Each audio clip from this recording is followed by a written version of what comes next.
নমস্কাৰ অসমীয়া মানে মোৰ জ্যোতিস্মিতা দেৱীয়ে কৈছো আৰু মোৰ লগত আছে অভিজিত দাদা আৰু বিকাশ দত্ত। নমস্কাৰ। এতিয়া সাক্ষাৎকাৰৰ আপোনালৈ প্ৰথম প্ৰশ্নটো মই ক'ব লৈছো। এতিয়া শিশু এটাৰ প্ৰথম কথা কোৱাত মানে মৌচুমী আছে ন আপুনি? হয়। হেল্ল', হয় হয় ঠিক আছে, জ্যোতিস্মিতা আৰম্ভ কৰা। Okay okay. এতিয়া প্ৰথম প্ৰশ্নটো আপোনাক সুধিবলৈ লৈছো। যেতিয়া শিশু এটাই মানে কথা কোৱাত পলম হয়, প্ৰথম যেতিয়া মাত ওলায়, সেই পলম হোৱা কাৰণবোৰৰ কাৰণে ভৱিষ্যতে মানে মানসিক বিকাশত কিবা অসুবিধা হ'ব পাৰে নেকি, বা তাতেও ব্যতিক্ৰম কিবা হ'ব পাৰে নেকি সাধাৰণ শিশু এটাতকে? মানসিক বিকাশত প্ৰব্লেম আৰু কি ক'লে পিছে? বা কিবা ব্যতিক্ৰম হ'ব পাৰে নেকি, সাধাৰণ শিশুতকৈ কিবা বেলেগ হ'ব পাৰে নেকি, বা কম থাকিব পাৰে নেকি বিকাশৰ ক্ষেত্ৰত? প্ৰথম কথা আমি জানিব লাগিব যে শিশুটোৰ কথা কোৱাত কিয় প্ৰব্লেম, কিয় মানে দেৰি হৈছে, সেইখিনি কথা আমি জানিব লাগিব। কাৰণ কেতিয়াবা আমাৰ দেখা যায় যে ল'ৰা ছোৱালীৰ স্পীচ থাকে, ৱৰ্ড থাকে, কিন্তু এটা চেণ্টেন্স ফৰ্ম কৰিব নোৱাৰে বা কমিউনিকেশ্যনটো কৰাত প্ৰব্লেম হয়। কিন্তু সিহঁতৰ ৱৰ্ড থাকে যে পইণ্টিং কৰে, বস্তুটো দেখুৱাই দিয়ে। তো সেইটো এটা প্ৰব্লেম থাকে। দ্বিতীয়তে আপোনাৰ হয় যে তেওঁলোক ধৰক ঘৰত দুটা ভাষা ব্যৱহাৰ কৰে, তাৰপৰা তেওঁলোক কনফিউজ হয়, সেইটো সময়তো কিছুমানৰ ডিলে হোৱা দেখা যায়। আৰু তাৰ লগত আনুষংগিক কিছুমান কাৰণ থাকে, যেনে অটিজিম, ADHD, ডাউন চিণ্ড্ৰম, তো এনেকুৱা ধৰণৰ কিছুমান কাৰণ থাকে। প্ৰথমে আমি জানিব লাগিব যে স্পীচ ডিলে হোৱাৰ কাৰণটো কি। সেইটো আপোনাৰ চাইকলজিষ্টে, ক্লিনিকেল চাইকলজিষ্টে তেওঁলোকৰ এছেছমেণ্টৰ দ্বাৰা নিৰূপণ কৰিব, আৰু তাৰ ভিত্তিৰে প্ৰব্লেমটো কেনেকুৱা ধৰণৰ হৈছে সেইটোৰ ওপৰত ভিত্তি কৰিলে বাকী আমি সমস্যাসমূহ বা বাকী কি অসুবিধা হ'ব পাৰে ভৱিষ্যতে সেইখিনি ক'ব পৰা যায়। আৰু এই ক্ষেত্ৰত আচলতে আমি কিবা মাইলষ্ট'ন মনত ৰখাটো প্ৰয়োজন। তেতিয়া শিশুটিৰ স্পীচৰ ক্ষেত্ৰত ধৰক আমি এটা যেতিয়া কথা পলম হয়, আপোনালোকে শুনি আছেনে? হয় হয় শুনি আছো। হয় হয়। কথা কোৱাত যেতিয়া পলম হয়, প্ৰথমে আচলতে হিয়াৰিং টেষ্ট এটা কৰিবলৈ দিয়া হয় যে কাণেৰে নুশুনে নেকি শিশুটিয়ে। তো সেইটো ক্ষেত্ৰত 18 মাহ বয়সত যদি শিশুটিয়ে এটা বাক্য নকয় বা 24 মাহৰ যেতিয়া সময়ত তেওঁলোকে শব্দ নকয়, 10টাতকৈ কম কয়, তো তেনেকুৱা ক্ষেত্ৰত অডিঅ'মেট্ৰিক যদি টেষ্ট কৰিবলৈ দিয়া হয়, হিয়াৰিং টেষ্ট এটা কৰিবলৈ দিয়া হয়, আৰু সেই যদি তেওঁলোকে শুনে কিন্তু কথা নকয়, তো সেইটো ক্ষেত্ৰত আমাৰ এটা চাইকলজিকেল এছেছমেণ্ট কৰিবলৈ কোৱা হয় যে বাচ্ছাটোৰ ৰেছপণ্ড নকৰে নেকি, মাতি থাকিলে আই কণ্টেক্ট আছে নে নাই, সেইখিনি বস্তু কোৱা হয়। আৰু সেই ডায়েগনচিছটোৰ ভিত্তিতে বাকীখিনি আপোনাৰ ক'ব পৰা যায়। ইয়াৰ পিছত আপোনাক সুধিবলৈ, আজিকালি মানে বহু শিশুক বেছিভাগকে 2 বা 2.5 বছৰ বয়সৰ পৰা আমি স্কুললৈ পঠিওৱা হয়। গতিকে মানে সেই তেনে ক্ষেত্ৰত এতিয়া কিছুমানে কেতিয়াবা খুব উৎসাহেৰে যাব বিচাৰে, কিছুমানে যাবলৈ নিবিচাৰে, কিছুমানত একদম মানে কান্দা কাটা হুলস্থুল হৈ যায়, তাৰমানে স্কুল যাম বুলি ক'লে ভয় এটা সোমাই থাকে, তেনেকুৱাও হয়। আৰু সেইটো ক্ষেত্ৰত কেনেকে মানে অভিভাৱকে কেনেকে পঠিয়াব লাগে, বা মানে বয়সটো কিমান হ'লে উপযুক্ত বয়স বুলি ভাবিব পাৰো আমি? তাৰমানে আচলতে এইটো ক্ষেত্ৰত মই দুটা বিষয় ক'ব লাগিব। আচলতে প্ৰথম কথাটো হৈছে, যেতিয়া আজিকালি বেছিভাগ নিউক্লিয়াৰ ফেমিলি, মাক দেউতাক থাকে, দুজন কামলৈ ওলাই যায়, আৰু শিশুটিক কাম কৰা মানুহগৰাকীৰ হাতত ৰাখি থোৱা দেখা যায়। আৰু সেইখিনি সময়ত বেছিভাগৰ ক্ষেত্ৰত দেখা যায় যে কাম কৰা ছোৱালীগৰাকী শিশুটিক মোবাইলটো দি ব্যস্ত কৰি ৰাখে। আৰু যদি শিশুটিক ঘৰত চাবলৈ কোনো মানুহ নাইকিয়া, সেইটো ক্ষেত্ৰত আপুনি শিশুটিক প্লে গ্ৰুপত দিব পাৰে, মানে 2.5 মানৰ পৰা 2.5 মানৰ পৰা প্লে গ্ৰুপত দিব পাৰে। কিন্তু সেইটো আমি মনিটৰিং কৰাটো ভাল। মানে ক্ৰেছৰ লগত যদি প্লে গ্ৰুপত দিছে বা ক্ৰেছত ৰাখিছে, তেতিয়াহ'লে তেওঁলোকৰ লগতে শিশুটিৰ ডেভেলপমেণ্টখিনি কেনেকুৱা হৈছে, বেলেগৰ লগত ল'ৰা ছোৱালীৰ লগত কথা পাতে, মানে ইণ্টাৰেক্ট কৰিবলৈ চেষ্টা কৰে নাই, সেই কথাখিনি প্ৰথমতে আমি প্লে গ্ৰুপৰ মানুহখিনিৰ লগত আলোচনা কৰাটো প্ৰয়োজন। আৰু তাৰপিছত দ্বিতীয়তে হৈছে কি, যেতিয়া স্কুলত দিয়া হয় 2 বছৰৰ পৰা 2.5 বছৰৰ ভিতৰত, সেইটো এটা স্কুল ৰেডিনেছ হয়। ৰেডিনেছৰ কাৰণে বহুত পেৰেণ্টছে দিয়ে। যেনে ধৰক আমি 5 বছৰ বা 6 বছৰৰ পৰা প্ৰথম শ্ৰেণী পাব লাগে, ক্লাছ 1 পাব লাগে। কিন্তু সেইখিনি সময়তকে পটককে যদি আপুনি স্কুলখনত লৈ যায় প্লে গ্ৰুপত নিদিয়াকে, তেতিয়াহ'লে শিশুটিয়ে ভয় খায়। সেই যিটো আপুনি ক'লে যে প্ৰথমে স্কুল যাবলৈ ভয় কৰে, সেই প্ৰথমতে যেতিয়া প্লে গ্ৰুপত দিয়ে তেতিয়া খেলাহে হয়, আচলতে তেনেকুৱা প্ৰেছাৰ নাথাকে। তো সেইটো কাৰণে দুটা দিশৰ পৰা আমি চাব লাগিব। আৰু তাৰ পিছত হৈছে, যেতিয়া শিশুটিৰ কথা কোৱাত অসুবিধা হয়, তেতিয়াও আমি কওঁ যে শিশুটিক স্কুলত এডমিশ্যন দিব পাৰে। তেতিয়া কি হয়, ল'ৰা ছোৱালীৰ লগত যেতিয়া থাকিব, কথা পাতিব, তাৰ বাকী বিহেভিয়াৰ কিবা অসুবিধা আছে নেকি আমি সেইখিনিও গম পাওঁ, আৰু শিশুটিৰ স্পীচৰ ডেভেলপমেণ্টতো বহুখিনি সহায় হয়।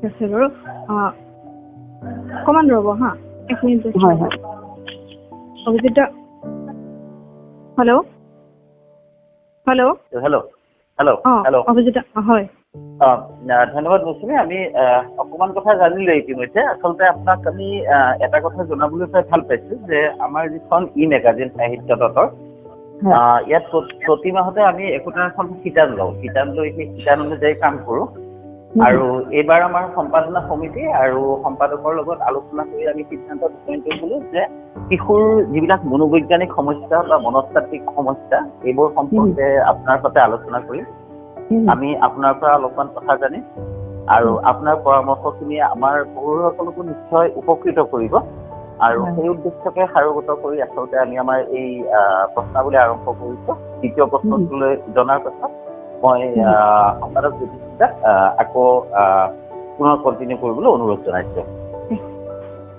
এতিয়া আপোনালৈ মানে ইয়াৰ পিছৰ প্ৰশ্নটো সুধিবলৈ লৈছো সেইটো হৈছে কিছুমান শিশু অতি সংবেদনশীল হয় যিকোনো পৰিৱেশ বা কোনো ব্যক্তিৰ পৰা যেতিয়া মানে আনএক্সপেক্টেড কিবা এটা অনাকাংক্ষিত প্ৰতিক্ৰিয়া মানে যেতিয়া পায় সহজ হ'ব নোৱাৰে সোনকালে কিছুমানে সহজে মানি ল'ব পাৰে কিন্তু কিছুমানে নোৱাৰে সেই বস্তুখিনি গতিকে সেই ক্ষেত্ৰত নতুন পৰিৱেশ এটাত আমি মানে অভিভাৱক হিচাপে কেনেকে সিহঁতক সাজু কৰিব লাগিব যিকোনো নতুন পৰিৱেশ এটাত সিহঁতক মানে ফেচ কৰাবলৈ গৈ পেলাই লৈ যাবলৈ কেনেকে সহজে সিহঁতে গ্ৰহণ কৰিব পৰা হয় সেইখিনি কাৰণে কেনেকে সাজু কৰাব লাগে প্ৰথম কথাটো হৈছে এইটো আপুনি যিটো কৈছে এইটো আচলতে কোভিডৰ পিছত বেছিকে দেখা গৈছে ল'ৰা ছোৱালীৰ মাজত এডজাষ্টমেণ্টেল যিটো প্ৰব্লেম মানে ধৰক কোভিডৰ সময়ত বেছি কম মানুহৰ লগতে থাকিলে মাক দেউতাকৰ লগত তাৰপিছত যেতিয়া ল'ৰা ছোৱালীটো বাহিৰলৈ ওলাই যাবলৈ আৰম্ভ কৰিছে তেওঁলোকে সেই পৰিৱেশটোত এডজাষ্ট হ'ব নোৱাৰে কাৰণ দুজন মানুহৰ লগত তেওঁলোক ডাঙৰ দীঘল হৈছে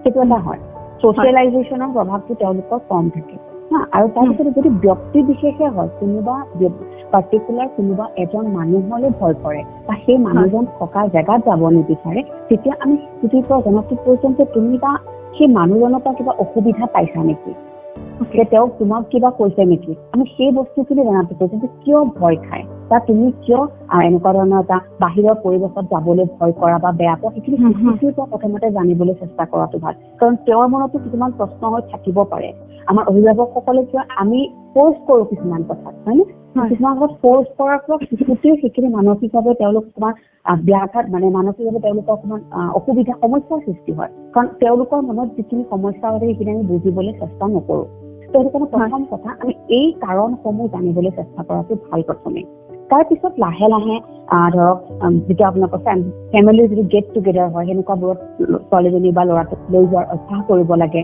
মাজে মাজে ফ্ৰেণ্ডছৰ লগত বা তেওঁলোকৰ পৰিয়ালৰ লগত লগ হৈ আলোচনা কৰিব লাগে আৰু শিশুটিক ইনিচিয়েটিভ ল'বলৈ কোনোবা এটা কামৰ যেতিয়া ছ'চিয়েল গেডাৰিং হয় বা সেইখিনি সময়ত এটা কিবা এটা কাম দিলে ধৰক তাইক দায়িত্ব এটা দিলে সেইবিলাক অকণমান হ'লেও ইনিচিয়েটিভ লৈ সেইখিনি সময়ত আমি প্ৰেছ কৰা যে তুমি খুব ধুনীয়াকৈ কৰিছা পাৰিবা তো এনেকুৱা ধৰণৰ আমি সেইখিনি সময়ত পজিটিভ ৰিইনফৰ্চমেণ্ট দিয়াটো ভাল কিন্তু আমি ধৰক এনেকুৱা হয় যে তাই ভয় খাই আমি নিনিও ক'তো আমি নিজেও নাযাওঁ আমাৰ ঘৰত আলহী অহাও বন্ধ কৰিছোঁ সেইটো কেতিয়াও কৰিব নালাগে কাৰণ যেতিয়া যাব যেতিয়া শিশুটি এক্সপিৰিয়েঞ্চ কৰিব কেতিয়াবা এনেই মানে বাহিৰত যাবলৈ ভয় কৰে ল'ৰা ছোৱালীয়ে পাছত যেতিয়া যায় বা মোৰ মা তেওঁলোকে কয় আহি পেলাই যে মোৰতো ভালেই লাগিছে এতিয়া আগতে মই এনেই ভয় খাই আছিলোঁ কোনো কাৰণ নোহোৱাকৈ কেতিয়াবা যাবলৈ মন নকৰে আৰু কেতিয়াবা কি হয় ধৰক ইণ্ট্ৰভাৰ্ট হয় কিছুমান ল'ৰা ছোৱালী এইটো ঘৰখনৰ পৰিৱেশৰ ওপৰতো নিৰ্ভৰ কৰে তেওঁলোকৰ ঘৰত মানুহৰ আহ যাহ কেনেকুৱা কেনেদৰে কথা বতৰা পাতে ঘৰখনত সেইখিনিৰ ওপৰতো গোটেইখিনি নিৰ্ভৰ কৰে তো সেইটো কাৰণে এনেকুৱা ধৰণৰ যেতিয়া সমস্যা পায় যেনেকৈ মই যিখিনি কৈছোঁ ছ'চিয়েলাইজেশ্যন গেডাৰিঙৰ মাজত লৈ যোৱা মাজে মাজে শিশুটিৰ লগত ফুৰাবলৈ লৈ যোৱা পাৰ্ক তো এনেকুৱা ধৰণৰ কিছুমান কাম আপোনালোকে কৰিব পাৰে ধন্যবাদ ইয়াৰ পিছত আমি আগবাঢ়ি চাম এটা প্ৰশ্নলৈ সেইটো হৈছে বহু শিশু মানে খুব খঙাল হয় লগতে মানে আক্ৰমণাত্মক হোৱাও দেখা যায় মানে কিবা এটা ক'লে খেদি আহিব মাৰিব বা তেনেকুৱা হয় উগ্ৰ হয় খুব স্বভাৱ তাৰ বিপৰীতে কিছুমান এই ভয়াতুৰ হয় মানে ভয়াতুৰ এনেকুৱা ক্ষেত্ৰত হয় কিবা এটা বস্তু দেখিলে কেতিয়াবা বৰষুণ দিলে খুব বেছি ভয় কৰে বা বতাহ আহিলে খুব বেছি ভয় কৰে তেনেকুৱা শিশুও পাইছোঁ তাৰমানে বহুত ক্ষেত্ৰত ব্যক্তিগতভাৱে গতিকে এনেকুৱা মানে সমস্যাবোৰৰ মানে সমাধান কেনেকুৱা হ'ব পাৰে আৰু কাৰণ আৰু সমাধান দুটা বস্তু জানিব বিচাৰিছিলোঁ এইটো ক্ষেত্ৰত আপোনালোকে মানে ঘৰখনৰ ওপৰতো নিৰ্ভৰ কৰে বহুতখিনি কথা কেতিয়াবা তোমাৰ মাক দেউতাকে সৰু সৰু কথাত ভয় পায়। এতিয়া ধৰক তুমি ভাত নোখোৱা, ভূত আহিব লৈ যাব তোমাক, বা কিবা খাব, আমি সেই বস্তুটোৰ পৰা আৰম্ভ শিশুটিৰ মাজত ভয় ভাবটো। সেইটো কাৰণে আমি সেই তেনেধৰণে কেতিয়াও ভয় খুৱাব নালাগে। তুমি ভাত যেতিয়া মই ইয়াত উদাহৰণ দিছো, তুমি যেতিয়া ভাত নোখোৱা, ভাত নাখালে তুমি তাৰ শক্তি নাপাবা। তো আমি সেই পজিটিভ ৱেৰে আমি তেওঁলোকক ক'ব লাগে। ভয় ভাৱটো যে আমি এই প্ৰথম আচলতে ভয় ভাৱটো ঘৰখনৰ পৰা আৰম্ভ হয়, ঘৰখনৰ মানুহখিনিৰ পৰা। আৰু কি হয় কেতিয়াবা পেৰেণ্টসকল ভয়াতু হোৱা দেখা যাব। ডিউৰিং প্ৰেগনেঞ্চি মাকৰ সেই চিটুৱেশ্যনটো কেনেকুৱা আছিলে সেইখিনিৰ ওপৰতো বহুখিনি নিৰ্ভৰ কৰে ল'ৰা ছোৱালী যেতিয়া এনেকুৱা হয়। আৰু যেতিয়া আপোনাৰ আপুনি ক'লে যে বৰষুণ হ'লে ভয় কৰে, কিবা হয়, চাউণ্ড লৈ প্ৰব্লেম থাকে, কেতিয়াবা আমি দেখা পাওঁ যে কিছুমান ল'ৰা ছোৱালী বহুত বেছি সংবেদনশীল হয়। যেনে ধৰক অটিজিমৰ ক্ষেত্ৰত যদি মই ক'বলৈ যাওঁ, তেওঁলোকে প্ৰেচাৰ কুকাৰৰ যেতিয়া হুইচেলটো মাৰে তেতিয়া আপোনাৰ কাণত হাত দিয়ে, বা এচিৰ শব্দটো শুনিলেও কাণত হাত দিয়ে। তো সেইটো ক্ষেত্ৰত অকণমান প্ৰব্লেমটো বেলেগ হৈ যায়। তেওঁলোকৰ চেঞ্চৰি কিছুমান প্ৰব্লেম থাকে। তো সেইটো কাৰণে শিশুটিক আপুনি এনেকুৱা নহয় যে যদি বহুত বেছি সমস্যা পাইছে সেইটো পৰিৱেশত দিব নালাগে। কিন্তু যদি বেলেগ একো অসুবিধা নাই, নৰ্মেলি বৰষুণ দিলে ভয় কৰে, বা কেতিয়াবা আমি ঘৰত আলোচনা কৰো ন, মোৰ আগতে ভয় লাগিছিলে বৰষুণ দিলে, ইমান ডাঙৰ শব্দ হয়, বিজুলী ঢেৰেকণি। সেইবোৰ আচলতে ল'ৰা ছোৱালীয়ে কি হয় দেখি তেওঁলোকে শুনি পেলাই শিকে ন বস্তুবোৰ, তেওঁলোকে শুনি পেলাই ক'বলৈ আৰম্ভ কৰে। তো সেইটো কাৰণে সেইবোৰ ইনষ্ট্ৰাকশ্যনৰ পৰা শিশুটিয়ে শিকে, বা তেওঁলোকে পৰিৱেশটো তেনেকে লৈ লয়। সেইটো কাৰণে যদি ভয় খায়, আপুনি যদি কৈছে যে ঢেৰেকণি বা হয় বস্তু বতাহ বৰষুণ, শিশুটোক এক্সপিৰিয়েঞ্চ কৰিবলৈ দিব লাগে, বা আপুনি বুজাব লাগে কিয় হৈছে। তেতিয়াহে তেওঁলোকে যেতিয়া বুজি পাব ন, লাহে লাহে ভয়টো আঁতৰি যাব। আৰু যদি দেখিছে যে এইটো মানে বহুত বেছি দীঘলীয়া হৈ গৈ আছে, তেতিয়া ডেফিনেটলি আপুনি এবাৰ কনচাল্ট কৰিব লাগিব বিশেষজ্ঞৰ লগত। হয়, এতিয়া আকৌ সুধিব লৈছো, কিছুমান শিশু ঘৰৰ ভিতৰত মানে তেওঁলোকৰ গোটেইখিনি মানে স্বভাৱ বা যেনেকুৱা কৰে ঘৰৰ ভিতৰত বেলেগ হয়, আৰু ঘৰৰ বাহিৰত মানে ওলোৱা পৰিৱেশত একদম সম্পূৰ্ণ বিপৰীত এটা মানে কেৰেক্টাৰ দেখিবলৈ পোৱা যায়। ঘৰত হয়তো খুব শান্ত আছে, বাহিৰত খুব বেছি উৎপতীয়া, তেনেকুৱাও হয়। কেতিয়াবা ঘৰ উৎপাত কৰিলে মানে বাহিৰত বেলেগ এটা মানে সিহঁতে ৰিয়েক্ট কৰে, বা মিছা কথা কয়, মানে এটা যিটো একচুৱেলি হয় তেওঁলোকৰ, সেই বস্তুখিনি ঢাকি লৈ পেলাই বেলেগ এটা ৰূপ দেখুৱায়। সেই বস্তুখিনি কিহৰ প্ৰতিক্ৰিয়াৰ কাৰণে সেই বস্তুটো হয়? আচলতে যেতিয়া এটি শিশুৰ মানে যিবোৰ অভ্যাস গঢ় লয়, সেই অভ্যাসবোৰ আমাৰ 2 বছৰমান বয়সৰ ভিতৰতে গঢ় লয়, আৰু সেইখিনি 10 বছৰ বয়সলৈকে থাকে। আৰু 10 বছৰ বয়সলৈকে যিখিনি অভ্যাস থাকে সেইখিনি ডাঙৰলৈকে থাকি যায়। আৰু এই যিটো উৎপতীয়া কথা কৈছে যে বিহেভিয়াৰটো বেলেগত গ'লে চেঞ্জ হৈ যায়গে, সেইটো আচলতে এদিনত হোৱা ঘটনা নহয়। সেইটো শিশুটি আচলতে ঘৰতো তেনেকুৱা কৰে মাজে মাজে। কিন্তু আমি অভিভাৱকসকলে কেতিয়াবা এনেকুৱা কৰা যায় যে এজনী ল'ৰা ছোৱালী থাকেতো বহুত বেছি মন কৰা দেখা নাযায়। যেতিয়া বাহিৰলৈ তেওঁলোক ওলাই যায়, বাহিৰৰ মানুহখিনিয়ে যেতিয়া ক'বলৈ আৰম্ভ কৰে ইমান উৎপাত কৰে আপোনাৰ ল'ৰাটোৱে, বা ল'ৰাটোৱে বা ছোৱালীজনীয়ে, বা বেলেগৰ ল'ৰা ছোৱালীবোৰে দেখে যে মোৰ ল'ৰা ছোৱালীয়ে উৎপাত কৰে, তেতিয়া আচলতে ৰিয়েকশ্যনটো হয়। আৰু তেতিয়া ফিল কৰা হয় যে মোৰ ল'ৰাটো ইমান উৎপতীয়া বা এনেকুৱা নেকি আচৰণটো। আচৰণটো মানে বেলেগ বেলেগ দুটা জেগাত নহয় কেতিয়াও, বেছিভাগৰ ক্ষেত্ৰত। আৰু দ্বিতীয়তে হয় কি, কিছুমান ল'ৰা ছোৱালীৰ ক্ষেত্ৰত দেখা যায় আপুনি যদি কৈছে ঘৰত শান্ত হৈ থাকে, বাহিৰত ওলাই গ'লে উৎপাত হয়, তেওঁলোকৰ ক্ষেত্ৰত আৰু এটা কথা হ'ব পাৰে যেন বহুত বেছি মাকহঁতে বেলেগৰ লগ হ'বলৈ নিদিয়ে, এনিটাইম ৰুমৰ ভিতৰত সোমোৱাই থৈ দিয়ে। সেইখিনি ক্ষেত্ৰত বাহিৰৰ এটা পৰিৱেশ পাই যায় ন, মুকলি এটা পৰিৱেশ পাই যায়, তেতিয়া তেওঁলোকে উৎপাত কৰিবলৈ আৰম্ভ কৰে। তো এই বস্তুখিনি আমি মানে ঘৰত আমি কেনেকে ট্ৰিট কৰিছো, বাচ্ছাটোক কি শিকাইছো, কেনেকুৱা অভ্যাস গঢ় লৈছে শিশুটিৰ মনত, তো সেইবোৰ বস্তু আমি মন কৰাটো প্ৰয়োজন। এতিয়া মই উদাহৰণ দিব বিচাৰিম। ধৰক আমি কোনোবা এটা শিশুৱে কিবা এটা বেয়া কাম কৰিছে, কাৰোবাক মাৰিছে, সেইটো আমি অভিভাৱকসকলে বহুতৰ ক্ষেত্ৰত দেখা যায় যে একো নকয়, কোনো সৰু ল'ৰা ছোৱালী কৰিছে, আমাৰ বহুতৰ মনত এইটো ভাৱ থাকে যে ডাঙৰ হ'লে ঠিক হৈ যাব, সৰুতে এতিয়া একো নহয় আৰু কৰিছে বুলি। কিন্তু যেতিয়া থাৰ্ড পাৰ্চন এজনে কৈ দিয়ে যে আপোনাৰ ল'ৰাটোৱে মোৰ ল'ৰাটোক মাৰিছে বা এনেকুৱা আচৰণ কৰিছে, তেতিয়া তেখেতৰ গাত লাগে যে সঁচাকে সি বেয়া কাম কৰিছে নেকি। আৰু তেতিয়া আমি কি কৰো, সেইটো পানিচমেণ্ট দিবলৈ যাওঁ। কিন্তু সেই যিটো পানিচমেণ্ট দিওঁ ন, সেইটো লং লাষ্টিং নহয় তাৰ কাৰণে, সেইটো সেই সময়খিনিৰ কাৰণেহে, তাৰপিছত আকৌ পুনৰাই তেওঁ আকৌ একে আচৰণ কৰিব। তো সেইটো কাৰণে আমি যেতিয়াই দেখো, গতিকে যদি কিবা এটা বেয়া কাম কৰিছে ঘৰত, আমি সেইখিনি সময়তে শুধৰাবলৈ চেষ্টা কৰিব লাগে। আৰু ল'ৰা ছোৱালী 4 পৰা 5 বছৰমান বয়সৰ ভিতৰত তেওঁলোকে মানে সদায় ওলোটাটোহে কৰে। যেতিয়া পেৰেণ্টছে কিবা এটা কয় সেইটো ওলোটাটো কৰা এটা প্ৰৱণতা থাকেই, কিন্তু তাৰ মাজতে আমি প্ৰতিবাৰে আমি তেওঁলোকক শুধৰাই দিবলৈ চেষ্টা কৰাটো ভাল পাওঁ। মই পাৰিছোনে আপোনালোকৰ যিখিনি আপোনালোকে বিচাৰিছে মানে কৈ আছে প্ৰশ্নখিনি কৈছে, কাৰণ প্ৰশ্ন দীঘলীয়া হৈ যায়, মোৰ উত্তৰটো কিমান দূৰ হেৰি হৈছে আপোনালোকে বুজি পাইছেনে বাৰু? মই বুজি পাইছো, ঠিকে আছে। হয় হয়, এতিয়া আন এটা প্ৰশ্ন হৈছে, বহুত সময়ত শিশুসমূহ মানে ব্লেকমেইলিঙৰ বলি হয়, স্কুলতেই হওক বা ঘৰতেই হওক, মানে এই বিষয়ে আপোনালোকৰ মানে কেনেকুৱা ৰিয়েকশ্যন হয় বা কেনেকে আমি তাৰ পৰা আঁতৰি আহিব পাৰো, মানে আঁতৰাই আনিব পাৰো, সেই পৰিৱেশটোৰ পৰা কেনেকে ইহঁতক সাজু কৰাব পাৰো, স্কুলতেই হওক বা ঘৰতেই হওক, সেই বস্তুখিনি হয়। মানে ব্লেকমেইলিং আপুনি কোনটো ক্ষেত্ৰত ক'ব বিচাৰিছে? এনেকুৱা নেকি যে ধৰক তুমি এইটো কাম কৰা, এতিয়া তুমি এইটো তোমাক চকলেট দিলে তুমি এইটো কাম কৰিম, মই এইটো কাম কৰিম, এনেকুৱা কিবা? এইটো কিন্তু আমি ঘৰখনৰ পৰা আৰম্ভ হয়। চাবচোন, আমি কিবা এটা কাম কৰিব দিম, আমি সদায় মানে কি হয়, তুমি যদি নপঢ়া তোমাক ফুৰিবলৈ যাব নিদিওঁ বা তোমাক কাপোৰযোৰ নিদিওঁ, তুমি পঢ়িলেহে তুমি এটা ভাল চকলেট, ডাঙৰ চকলেটটো পাবা, খাবলৈ তুমি ভাল পোৱা কিণ্ডাৰ জয়টো পাবা। তো এনেকে যেতিয়া কওঁ, শিশুৰ মনত সেই লোভটো বাঢ়ি বাঢ়ি গৈ থাকে, আৰু কেতিয়াবা আপুনি হয়তো দিব নোৱাৰিবও পাৰে, হয়নে? আৰু সেই দিব নোৱাৰা বা সেইখিনি যে টেকনিকটো তেওঁলোকে লৈ লয়, পিছত তেওঁলোকে যেতিয়া তেওঁলোকৰ অকণ দুৰ্বল কোনোবা পায় যাক তেওঁলোকে বস কৰিব পাৰে, সেইখিনি ক্ষেত্ৰত তেওঁলোকে এপ্লাই কৰে। আৰু স্কুলৰ ক্ষেত্ৰত যদি এনেকুৱা সমস্যা হয়, প্ৰথম কথা যেন স্কুলৰ কৰ্তৃপক্ষৰ লগত এবাৰ আলোচনা কৰা, প্ৰিন্সিপালৰ লগত, কাৰণ এটা বাচ্ছাক যেতিয়া দেখুৱাই দিব যে ই কৰিছে, সেই বাচ্ছাটোৰ মানসিকভাৱে তেখেতৰ ব্যাঘাত জন্মিব পাৰে ন, সমস্যা হ'ব পাৰে। তো সেইটো কাৰণে প্ৰথমে ক্লাছ টিচাৰৰ লগত আলোচনা কৰা। আৰু আজিকালি আমাৰ অসমত এতিয়াও হোৱা নাই সকলো স্কুলতে কাউন্সিলাৰ থাকে, স্কুল কাউন্সিলাৰ। স্কুল কাউন্সিলৰ য'ত আছে তেওঁলোকৰ লগতো আলোচনা কৰা বস্তুটো।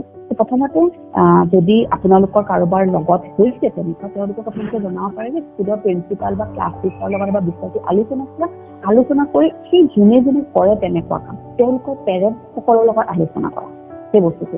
তাৰ পিছতহে আমি শিশুটিক ইণ্ডিভিজুৱেলি বুজাবলৈ চেষ্টা কৰিম, কাৰণ আমাৰ সেই অভ্যাসটো আমাৰ ঘৰখনৰ কাৰোবাৰ ঘৰৰ পৰাই আহিছে, ক'ৰবাত দেখিছে শিশুটিয়ে, নেদেখিলে কেতিয়াও নকৰে। আৰু কিবা বয়স অনুযায়ী আমি এইটো বস্তু বেয়া হয়, এইটো ভাল হয়, আমি শিশুটিক বয়স অনুযায়ী যিমান পাৰি বুজাবলৈ চেষ্টা কৰাটো ভাল। তো ব্লেকমেইলিঙৰ ক্ষেত্ৰতো সেই একেই কথাই প্ৰযোজ্য হয়। এতিয়া আকৌ বিহেভিয়াৰেল ডিছঅৰ্ডাৰ যিটো কৈ থাকে সাধাৰণতে, তাৰে মানে আপোনাৰ আচৰণবোৰ কেনেকুৱা ধৰণৰ হয় আৰু সেইটো কেনেকুৱা সমস্যাৰ ভিতৰত পৰে, তাৰ চিকিৎসা বা সমাধান কেনেকে পাব পৰা যায়? তো বিহেভিয়াৰেল ডিছঅৰ্ডাৰ এটা বিৰাট পৰিসৰটো বিৰাট ডাঙৰ হয়। তাৰ ক্ষেত্ৰত আপোনাৰ চিমটম আমি বেছিভাগ ল'ৰা ছোৱালীৰ মাজত দেখা গৈছে যে মনোযোগটো কম হোৱা, তাৰপিছত বহুত বেছি হাইপাৰ এক্টিভ যিটো কয় ন, অতিমাত্ৰা চঞ্চল হোৱা, তাৰপিছত সৰু সৰু কথাত তেওঁলোকৰ খং উঠে, সৰু সৰু কথাত কিবা এটা বস্তু দলিয়াই দিয়ে, খং উঠিলে বস্তু দলিয়াইছে, ক'ৰবাত খুটা মাৰিছে, বা ওচৰৰ লগৰ ল'ৰা ছোৱালীয়ে তেওঁলোকৰ লগত মিলিব নোৱাৰে, সৰু সৰু কথা সিহঁতৰ লগতো কাজিয়া কৰে। তো এনেকুৱা ধৰণৰ আমি কিছুমান আচৰণ দেখা পাওঁ, আৰু মাক দেউতাকৰ কথা নুশুনা। তো এইটো ক্ষেত্ৰত মই কেইটামান আপোনালোকৰ টাৰ্ম ক'ম, যে ADHD, attention deficit hyper activity disorder. তো এইটো এটা হয় আমাৰ বিহেভিয়াৰেল ডিছঅৰ্ডাৰৰ মাজত আহে। আৰু অপজিশ্যনেল ডেফিয়েণ্ট ডিছঅৰ্ডাৰ, যে পেৰেণ্টছৰ প্ৰতিটো কথাত তেওঁলোকে মানে অপ'জ কৰে, বিৰোধী হয়।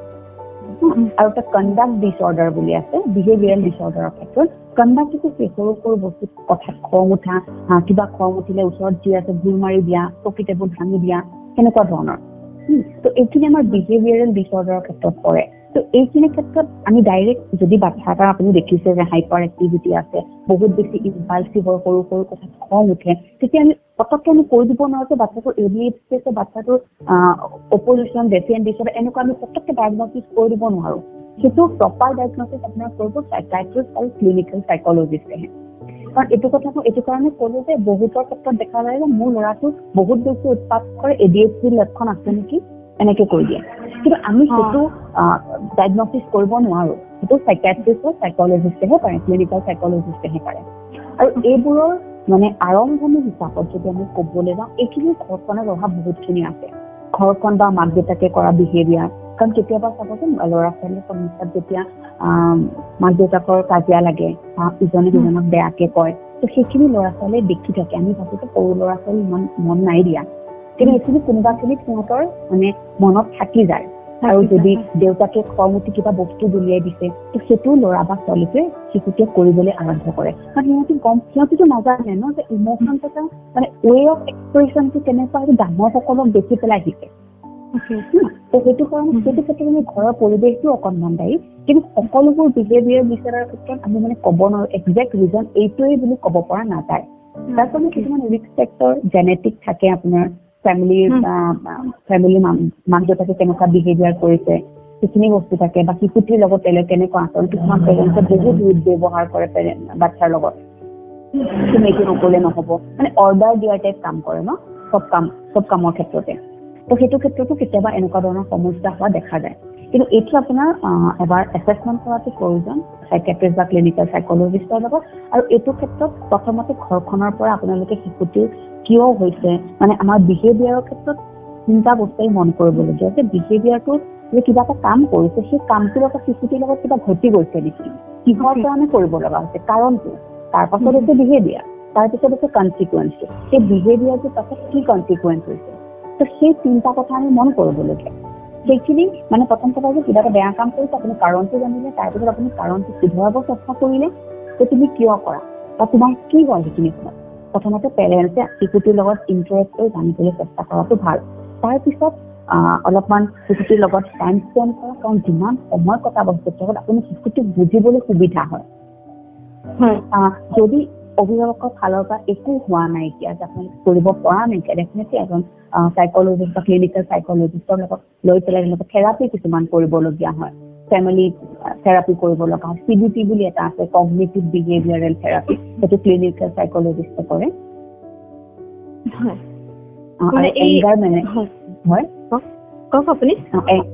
যেতিয়া খং থাকে বহুত ধৰক, এংগাৰ মেনেজমেণ্টৰ ক্ষেত্ৰতো কাম কৰিব লগা হয়, সেইবোৰ থেৰাপি চাইকলজিষ্টসকলে দিয়া দেখা যায়। হয়, কিবা ক'ব লৈছিলে আপুনি? মই ক'ব লৈছিলোঁ তাৰমানে যেতিয়া বিহেভিয়াৰ ডিছঅৰ্ডাৰ মানে প্ৰব্লেমবোৰ আপোনালোকে ডায়েগন'জ কৰে, তেতিয়া মানে সেইটো অকল শিশুটোৰ লগতেই মানে সংযুক্ত নহয়, গোটেই পৰিয়ালৰ লগতো সেই বস্তুখিনি হয়। প্ৰথম কথা আচলতে মই এজ এ ছ'চিয়েল ৱৰ্কাৰ মই ডায়েগন'চিছ নকৰোঁ, মই কৰিব নোৱাৰোঁ। মই ধৰক বাচ্ছাটো আহিছে, মই তেওঁলোকৰ পৰা কেছ হিষ্ট্ৰীটো লওঁ যে কি কি অসুবিধা আপোনালোকৰ আছে বা আপোনালোকে ক'ত যাব লাগিব দেখাবলৈ এইটো কাৰণে। এতিয়া ধৰক তেওঁলোকক মই কাউন্সিলিং কৰিব পাৰোঁ, কিন্তু কাউন্সিলিঙৰো কিছুমান ৱে থাকে, সকলোখিনি এজ এ ছ'চিয়েল ৱৰ্কাৰ মই কৰিব নোৱাৰোঁ। তো সেইটো ক্ষেত্ৰত কি হয়, প্ৰথমতে বাচ্ছাটোৰ লগত কথা পতা হয়, পেৰেণ্টছৰ লগত কথা পতা হয়, তাৰপিছত লাহে লাহে বাচ্ছাটোৰ লগত কাউন্সিলিং ছেশ্যন কৰোৱা হয়। আৰু এইটো ক্ষেত্ৰত ঘৰখন গোটেইখিনি জড়িত হৈ থাকে। পৰিৱেশটো ডাঙৰ কথা ন, আমাৰ শিশুসকলৰ যিমান যি প্ৰব্লেম নহওক কেলে, প্ৰথমতে ক'ৰ পৰা আহিছে, স্কুলত যোৱাৰ আগত শিশুটিয়ে ঘৰখনৰ পৰাই বস্তুখিনি শিকে, তাৰপিছতে স্কুল যায়। ঘৰখনৰ কোনোবাই সেইখিনি কৰিব লাগিব ন, তো সেইটো ঘৰখনৰ মানুহখিনিৰ ইনভলভমেণ্টটো বিচাৰে। হয়।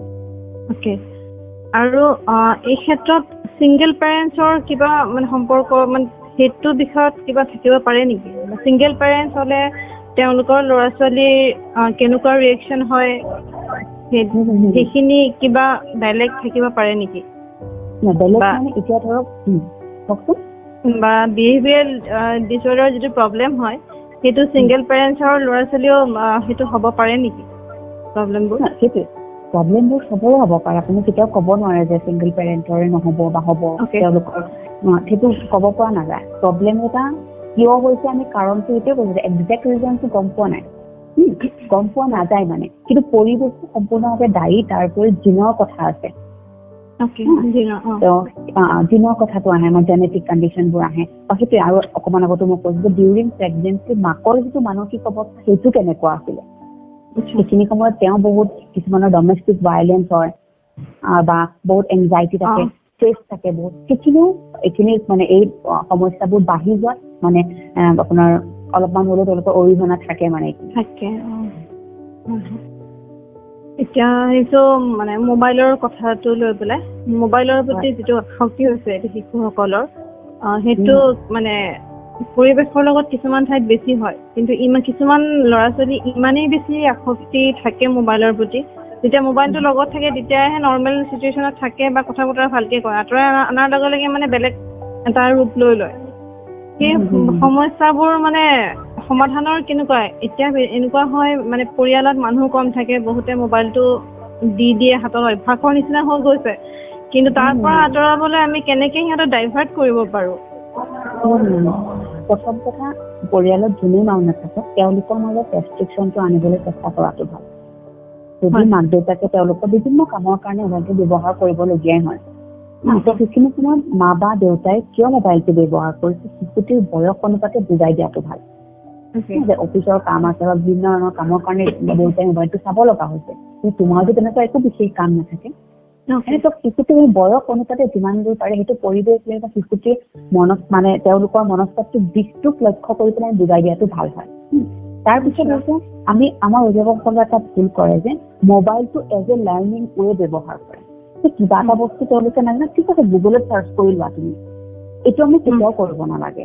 মোবাইলত আপুনি লাগিলে আপোনাক কিবা এটা সুধিছে, অভিভাৱকজনক কিবা এটা সোধে, সেইটো হয়তো নাজানিব পাৰে পেৰেণ্টছে, তাৰ পিছত ধৰক আপোনালোকে পাছত শিশুটি নাথাকাত আপুনি কাৰোবাৰ পৰা শিকি ল'লে বা নিজে মোবাইলটো চালে ষ্টাডি কৰিলে, কিন্তু শিশুটিক আমি কেতিয়াও মোবাইলটোৰ পৰা চাই লোৱা বুলি কেতিয়াও ক'ব নালাগে। তেতিয়া কি হয়, সেইটো গম পোৱা আমি আচলতে গম নাপাওঁ ন মোবাইলটো শিশুটিয়ে প্ৰতি সময়তে মনিটৰিং কৰা নহয় যে কিনো চাই আছে।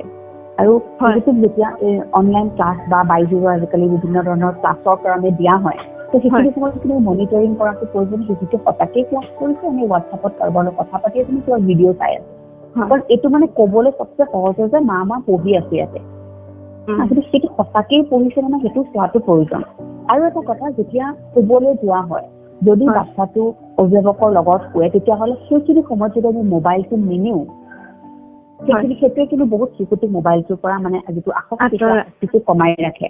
কাৰণ কি হয়, আৰু এটা কথা এইখিনিতে মই ক'ব বিচাৰিম যে আমি কেতিয়াবা কিছুমান ফ'ল' কৰিব নোৱাৰো। বাচ্ছাটোক আমি কৈ থাকো যে পঢ়া, মোবাইলটোৰ ক্ষেত্ৰতে মই চেক কৰিছো, আমি কিবা এটা চাই আছো কিন্তু শিশুটিক তুমি পঢ়া, মই ইয়াতে ফেচবুক কৰি আছে, হোৱাটছআপ কিবা কৰি আছে, সেইটো নহয়। সেইটো কৰিলে আৰু আমি মোবাইলটোত এনেকে সোমাই পৰো ন পেৰেণ্টছসকলে, সেইটো মানে ভাবে কি আছে, মই কিবা এক্সাইটিং বস্তু ওলাই ন তাতে চাগে, সেইটো কাৰণে মা বা দেউতাই ইমান বিজি থাকে, মই কিবা এটা কথা সুধিলেও তেওঁলোকক গুৰুত্ব নিদিয়ে, তো তেওঁলোকো আগ্ৰহী হৈ যায় মোবাইলটোৰ প্ৰতি। তো এইখিনি কাম কৰিব পাৰে মোবাইলটোৰ ক্ষেত্ৰত, আসক্তিটো কমোৱাৰ ক্ষেত্ৰত। আৰু ফিজিকেল এক্টিভিটি ল'ৰা ছোৱালীৰ নাইকিয়া হৈ গৈছে, ফিজিকেল এক্টিভিটিত ইনভলভ কৰিব লাগে। ঘৰৰ যিবোৰ কাম আছে, মাক দেউতাকৰ লগত, মাকৰ লগত যদি কিচেনত কাম থাকে, কিচেনত কাম কৰিব দিব পাৰে, লগত লৈ যাব পাৰে। বা ফুলৰ, আমাৰ চবৰে কিচেন গাৰ্ডেন থাকে, তো কিচেন গাৰ্ডেনত কাম কৰা, অলপমান ওলাই যোৱা, চাইক্লিং কৰা, ৱাক কৰা, সেইবোৰৰ ক্ষেত্ৰত অকণমান এক্টিভিটিবোৰত এংগেজ কৰিব পাৰিলে মোবাইলৰ যিটো আসক্তিটো কমি আহিব। আৰু এটা কথা, যিবোৰ টিনেজাৰ অকণমান ডাঙৰ হয় ন, তেওঁলোকৰ ক্ষেত্ৰত আৰু এটা কৰিব পাৰে, অভিভাৱকসকলে মানে তেওঁলোকে কিনো বস্তু ভাল পায়, মোবাইলটো কি চাই অকণমান ইণ্টাৰেষ্ট দেখুৱা, সেইটো আলোচনা কৰা, মোবাইলটো থৈ পেলাই। তেতিয়া তেওঁলোকে মোবাইলটোকে ডাইভাৰ্ট হয় ন অলপ সময়, কিন্তু সেইটো মাক বা দেউতাই ইনভলভমেণ্ট দেখুৱাইছে, ইম্পৰ্টেণ্ট হৈছে, লাহে লাহে সেই কথাবোৰ আপোনালোকৰ লগত ডিছকাছ কৰিবলৈ ল'ব। যেতিয়া পেৰেণ্টছ আৰু চাইল্ডৰ ইণ্টাৰেকশ্যন থাকিব, ডেফিনেটলি মোবাইলৰ সময়টো এনেই কমি আহিব।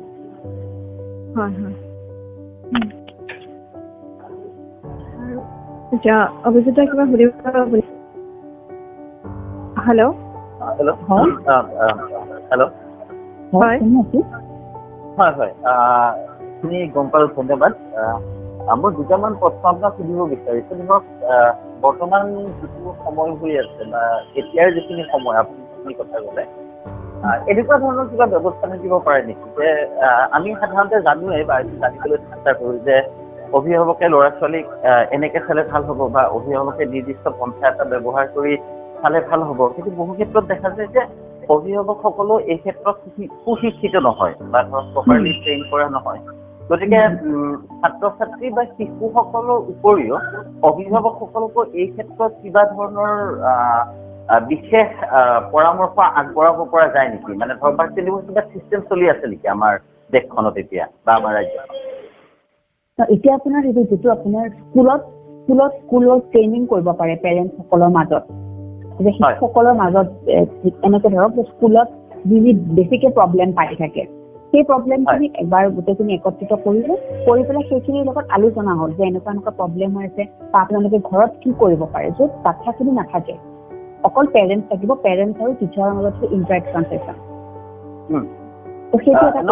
মোৰ মৌচুমী সমস্যাটো মানে এইটোতে হৈছে যে ধৰক এনেকুৱা ধৰণৰ থাকে যে শিশুসকল বুলি ক'লে আমি ধৰক মানে প্ৰেগনেণ্টত ডাঙৰ হোৱা বা ধৰক মানে বস্তি অঞ্চলত ডাঙৰ হোৱা শিশুসকলকো পাম বা আমাৰ শিশুসকলো থাকিব বা আমাতকৈ আধ্যাৱন্ত পৰিয়ালৰ লোকসকলৰ শিশুসকলো থাকিব। কিন্তু আজিৰ শিশু কালিৰ দেশৰ নাগৰিক, এই ক্ষেত্ৰত যিসকল শিশু স্কুললৈ যাবলৈ নাই পোৱা বা যিখিনি ধৰক ভালকৈ খাবলৈ পিন্ধিবলৈ পোৱা নাই, মই ভাবো এই ক্ষেত্ৰত চৰকাৰৰ তৰফৰ পৰা বা সামাজিক ক্ষেত্ৰত এটা সচেতনতাৰ দৰকাৰ আছে। মানে তেওঁলোকৰ অভিভাৱকসকলক শিক্ষিত কৰি তুলিবলৈ কি কি ক্ষেত্ৰত শিশুসকলক গুৰুত্ব প্ৰদান কৰিব লাগে তেওঁলোকৰ মনস্তত্বৰ সুৰক্ষাৰ বাবে, তেনেকুৱা ধৰণৰ কিবা বিশেষ ব্যৱস্থা ল'ব পৰা যায় নেকি? মানে চৰকাৰৰ ফালৰ পৰা বা নহলে ধৰক কিবা সংগঠনৰ ফালৰ পৰা বা তেনেকুৱা ব্যৱস্থা ইতিমধ্যে প্ৰৱৰ্তন কৰা হৈছে নেকি বাৰু? মই সেই সম্পৰ্কে অকণমান আপোনাৰ পৰা জানিব বিচাৰিম। চৰকাৰৰ ফালৰ পৰাতো প্ৰৱৰ্তন কৰিব পৰা যায়, কিন্তু আমাৰ যিসকল NGO আছে ন, আমাৰ অসমতে বহুত কেইটা NGO এইটো ক্ষেত্ৰত কাম কৰি আছে। স্লামৰ যিসকল ল'ৰা ছোৱালী আছে ন, আপুনি সেইটো কথা ক'লে, স্লামৰ ল'ৰা ছোৱালীখিনিৰ ক্ষেত্ৰত তেওঁলোকে বহুত উৎসাহ বুলি এটা অৰ্গেনাইজেশ্যন আছে, তেওঁলোকে কাম কৰি আছে। প্ৰিয় বন্ধু বুলি এটা অৰ্গেনাইজেশ্যন আছে, তেওঁলোকে কৰি আছে। আৰু KRU 365 বুলি এটা আছে, তেওঁলোকেও কৰি আছে এইটো ক্ষেত্ৰত কাম। স্লামৰ ল'ৰা ছোৱালীসকলৰ লগত তেওঁলোকক খোৱা পিন্ধাৰ পৰা আদি কৰি তেওঁলোকক স্কুল পৰ্যন্ত নিয়া, গভৰ্ণমেণ্ট স্কুলত দিয়া, সেইখিনিলৈকে তেওঁলোকে কাম কৰি আছে। নাই মানে সেইটোৱে মুছলিম যে এইখিনি আমাৰ হৈছে কি আমি সাধাৰণতে যিখিনি তেওঁলোকক সহায় কৰিলেতো এইখিনি আমি কৰি আছো। মানে বোধকৰো এই অনুষ্ঠানবিলাকে মনস্তত্বৰ দিশটো উন্নত কৰি তুলিবলৈ হয়তো কাম কিছুমান আৰম্ভ কৰিছে। তেনেকুৱা কাম সম্পৰ্কে আমি অলপ জানিব পাৰিম নেকি, যিখিনি ধৰক আমাৰ পৌৰসকলে জানিব পাৰিব? কিন্তু সেইটোৱে তেওঁলোকে ধৰক মনস্তাত্ত্বিক দিশটোৰ ক্ষেত্ৰত কিন্তু কাম কৰা কম হয় বহুত। এক্সেক্টলি সেইটো বাকী আমি খোৱা পিন্ধালৈকে গোটেইখিনি চোৱা হয়, কোনোবাই বস্তু ডনেট কৰিলে কিবা কৰিলে, কিন্তু মানে বাকী যিসকল মনস্তাত্ত্বিক দিশ সেইটো ক্ষেত্ৰত কাম কৰা কম হয়। কিন্তু সৰ্বশিক্ষাৰ ফালৰ পৰা তেওঁলোকৰ যিবোৰ স্পেচিয়েল এডুকেটৰ থাকে এটা এৰিয়াত ন, তো তেওঁলোকে কিন্তু অলপমান এইখিনি ক্ষেত্ৰত কিছু কাম কৰি আছে। কিন্তু যদিও আমাৰ অসমত এতিয়াও স্পেচিয়েল এডুকেটৰৰ সংখ্যাটোৱে তাকৰ বহুত। আৰু স্কুলৰ ক্ষেত্ৰতো যদি আমি কাউন্সিলৰৰ কথা ক'বলৈ যাওঁ, স্কুলবিলাকতো সেই কাউন্সিলৰ মানে দিবৰ কাৰণেও সিমানখিনি কাউন্সিলৰো নাইকিয়া মানে। এইটো ক্ষেত্ৰত মই ভাবো আমি প্ৰতিজন মানুহে আজি যেনেকে আপোনালোকে কৰিছে বা আপোনালোকৰ গ্ৰুপটোৰ মাধ্যমেদি ছ'চিয়েল মিডিয়াৰ জৰিয়তে, কিন্তু ছ'চিয়েল মিডিয়াত বেছিখিনি মানুহ আজিকালি এক্টিভ, যিসকলৰ মানে ক'লে হয়তো শুনিবলৈ বেয়া হয়, খাবলৈও নাই, তেনেকুৱাকে স্মাৰ্টফোনটো কিন্তু থাকে। তো আমি যদি সেইটো ক্ষেত্ৰত অলপমান ভিডিঅ'ৰ জৰিয়তে হওক বা আমাৰ লিখা মেলাৰ জৰিয়তে হওক, তো আমি সেই বস্তুবোৰ স্প্ৰেড কৰিব পাৰোঁ। মনস্তাত্ত্বিক দিশটোৰ ওপৰত যদি আমি আলোচনা কৰিব পাৰোঁ, মই ভাবোঁ বহুতখিনি অভিভাৱক উপকৃত হ'ব। কাৰণ তেওঁলোকে নাজানে আচলতে শিশুৰ ফিজিকেল হেল্থৰ লগতে মানসিক দিশ এটাও যে আছে, সেইটো ক্ষেত্ৰত তেওঁলোকে সজাগ নহয়, ইমান গুৰুত্বও নিদিয়ে। তো সেইটো কাৰণে আচলতে বহু সমস্যা আমাৰ এনেকে থাকি গ'ল। হয়। তো সেইটো ক্ষেত্ৰতে আৰু ধৰক আৰু এটা কথা হয় যে আমাৰ যিসকল ডাঙৰ বয়োজ্যেষ্ঠ লোক আছে, কিছুমান তেওঁলোকৰ প্ৰচলিত নিয়ম আছে যেন একো নাই, ডাঙৰ হলে সকলো ঠিক হৈ যাব। ধৰক কথা কোৱাৰ ক্ষেত্ৰতে মই যিহেতুকে এনেকুৱা ডেভেলপমেণ্টেল ইছ্যুৰ লগত বেছিকে কাম কৰোঁ, বিহেভিয়াৰেলটো, তো সেইটো কাৰণে মই কথা কোৱাৰ উদাহৰণটো আনিছোঁ যে এতিয়াও কয় যে ছাগলীৰ জিভা খোৱালে কথা ওলায়। তো এতিয়াও আমাৰ সমাজত এনেকুৱা ধৰণৰ কিছুমান মানে মনোভাৱ মানুহৰ মাজত প্ৰচলিত হৈ আছে। কিন্তু আমাৰ যেতিয়া মনস্তাত্ত্বিক দিশটোৰ কথা আহে বা শিশুৰ ডেভেলপমেণ্টেল ইছ্যুৰ কথা এটা আহে, তেতিয়া কিন্তু আমি এইবোৰ দিশত আগবাঢ়ি যাওঁ। আমি কেতিয়াও কোনোবা আপুনিও যদি কয় ন, আমাৰ মাজত সেইটো এটা ষ্টিগমা আছে সমাজৰ মাজত যে কৈ দিয়াৰ লগে লগে মোক এঘৰীয়া কৰিব নেকি বা কোনেও মোক গুৰুত্ব নিদিব নেকি, ল'ৰাটো বা ছোৱালীজনীক তেওঁলোকৰ ল'ৰা ছোৱালীৰ লগত খেলিবলৈ নিদিব নেকি, এনেকুৱা ধৰণৰ এটা ভাৱ আছে। তো সেইটো মই ভাবোঁ প্ৰতিজনেই আমি চেষ্টা কৰিব লাগে। মই এজ এ ছ'চিয়েল ৱৰ্কাৰ মই কেতিয়াও নকওঁ যে চৰকাৰে কিবা কৰিব, চৰকাৰে কিমান কৰিব, আৰু সকলোবোৰ ইমান ফ্ৰুটফুলো নহয়গে যেতিয়া বস্তুটো অকণমান এনে চৰকাৰী হিচাপত গুচি যায়। কিন্তু একদম সঁচা কথা, শুনিবলৈ বেয়া হয়। কাৰণ সেইটো কাৰণে আমি যদি নিজৰ ফালৰ পৰা আৰম্ভ কৰোঁ, মই ভাবোঁ বেছি সুবিধা হ'ব। কিন্তু এই সজাগতাটো বা এই এৱাৰনেছটো আমি যদি ধৰক আনিবলৈ বিচাৰো, এইটো অনাৰ ক্ষেত্ৰত যিহেতু আপুনি এই গোটেই বিষয়টোৰ লগত জড়িত হৈছে, আমি কেনেধৰণে কাম কৰিব পাৰো? মানে সাধাৰণ ব্যক্তি এজনে এই ক্ষেত্ৰত ছাত্ৰ ছাত্ৰী বা শিশুসকলৰ মানসিক বিকাশৰ বাবে কেনেধৰণে কাম কৰিব পাৰে বা আমি সচেতনতাটো কেনেকে গঢ়ি তুলিব পাৰো? সেইটো এটা সৰু ডাঙৰ কথা হ'ব এতিয়া এই সময়ত। আচলতে প্ৰথম কথা আমি স্কুলখনে বহুতখিনি এইখিনি অৱদান আছে, স্কুলখনে বহুতখিনি কাম কৰিব পাৰে। স্কুলখনত যেতিয়া এটা এডমিশ্যন হয়, আমি মানে স্কুলৰ টিচাৰসকলে এটলিষ্ট শিশুটিৰ যিখিনি মাইলষ্টন, কোনখিনি বয়সত কোনটো ডেভেলপমেণ্ট, সেইখিনি তেওঁলোকে যদি জানে, তেতিয়া তেওঁলোকে পেৰেণ্টছ এজনক জনাব পাৰিব। কাৰণ যেতিয়া বাচ্ছা এটাক স্কুলত এডমিশ্যন দিয়া হয়, বেলেগ এজন থাৰ্ড পাৰ্চনৰ যদি কোনোবাই কিবা এটা শিশুটিৰ সমস্যাটোৰ কথা ইমান বেছি গুৰুত্ব দিয়া দেখা নাযায়। কিন্তু যেতিয়া কমপ্লেইনটো স্কুলৰ পৰা আহে আৰু কমপ্লেইন হিচাপত আহে, তেতিয়া শিশুটিৰ গুৰুত্বটো বেছিকে দিয়ে অভিভাৱকসকলে। গতিকে স্কুলবোৰত যদি আমি এনেকুৱা ধৰণৰ এৱেৰনেছ কৰিব পৰা যায় ভাল হ'ব। কিন্তু এইটো ক্ষেত্ৰত মই সঁচা কথা ক'ব গ'লে মই নিজে ফেইলাৰ বহুত। কাৰণ কি হয়, মই কৈছিলো যে মই আপোনালোকক এনেকুৱা নহয় যে মই কিবা আপোনালোকৰ পৰা বিচাৰিম, মই নিবিচাৰো, কিন্তু মই এটলিষ্ট সজাগ কৰিব বিচাৰো যে এইখিনি চিমটমছ হ'ব পাৰে, আপোনালোকে অমুকত যাব। চৰকাৰীও আমাৰ বহুত কেইটা অৰ্গেনাইজেশ্যন আছে, তাত যাব পাৰে আপোনালোকে, কিন্তু সেইখিনি ক্ষেত্ৰত স্কুলসমূহ আগ্ৰহী নহয়। কিন্তু এইটো ক্ষেত্ৰত যদি আপোনালোকে কাম কৰিব পাৰে খুব ভাল হয়। আৰু ধৰক ময়ো নিজেও চেষ্টা কৰি আছো এইটো ক্ষেত্ৰত। মই ধৰক মোৰ এটা ইউটিউব চেনেলৰ জৰিয়তে মই যিমান পাৰো সজাগ কৰিবলৈ চেষ্টা কৰো। মই পেপাৰত লিখি আছো। তাৰ লগে লগে মই এটা ছাপৰ্ট গ্ৰুপ, এইটো এটা ছাপৰ্ট গ্ৰুপটো আচলতে পেৰেণ্টছৰ যিখিনি স্পেচিয়েল চিলড্ৰেন আছে তেওঁলোকৰ পেৰেণ্টছৰ কাৰণে, কাৰণ ছাপৰ্টটো খুব প্ৰয়োজন আছে। তেওঁলোক বহুত মানসিকভাৱে ভাগি পৰে, অকলশৰীয়া কোনোবাখিনিত বহুত। তো সেইটো কাৰণে এনেকে আমি স্কুলৰ পৰা বস্তুটো আৰম্ভ কৰিব পাৰো। তাৰপিছত লাহে লাহে ইজন অভিভাৱকে ইজনক ক'ব, তেনেকে আমাৰ বস্তুটো বাঢ়ি যাব। কিন্তু আমি সেই প্ৰথম ষ্টিগমাটো নাইকিয়া কৰিব লাগিব যে সাইকিয়াট্ৰিষ্ট এজনে বা ক্লিনিকেল সাইকলজিষ্ট এজনৰ ওচৰত গ'লে শিশুটো মানসিক ৰোগী নহয়। সেই বস্তুটো আমি ভাবো যেন মই কৈ দিলে ময়ো বেয়া হৈ যাম নেকি, মানুহজনে শুনে নে নুশুনে, এনেকুৱা এটা আমাৰ মনোভাৱ আছে। কিন্তু সেইটোত আমি জানো হিচাপত আমি কোৱাটো প্ৰয়োজন। কিন্তু এদিন দুদিন দেৰিকে হ'লেও অভিভাৱক আপোনাৰ ওচৰত নিশ্চয় আহিব যে ছাৰ আপুনি এনেকে কৈছে দেখোন, মই এতিয়াহে ভাবি চাইছো। আৰু আমাৰ যিহেতুকে আমাৰ স্মাৰ্টফোন চবৰে হাতে আমি নিজৰ ফালৰ পৰা ষ্টাডি কৰাও প্ৰয়োজন। কিন্তু সেইটোৰ প্ৰয়োজনীয়তাও আমি অভিভাৱকসকলক বুজোৱাটো ভাল। কাৰণ এতিয়া ইমানো এনেকুৱা নহয় যে তেওঁলোকে স্মাৰ্টফোনটো ইউজ কৰিব জানে, যিহেতুকে গোটেইখিনি বস্তু ইংলিছতে থাকে। তেওঁলোকৰ যেতিয়া সমস্যা এটা অকণমানকে হ'লে কৰিব ডেফিনেটলি চেষ্টা কৰিব চাবলৈ।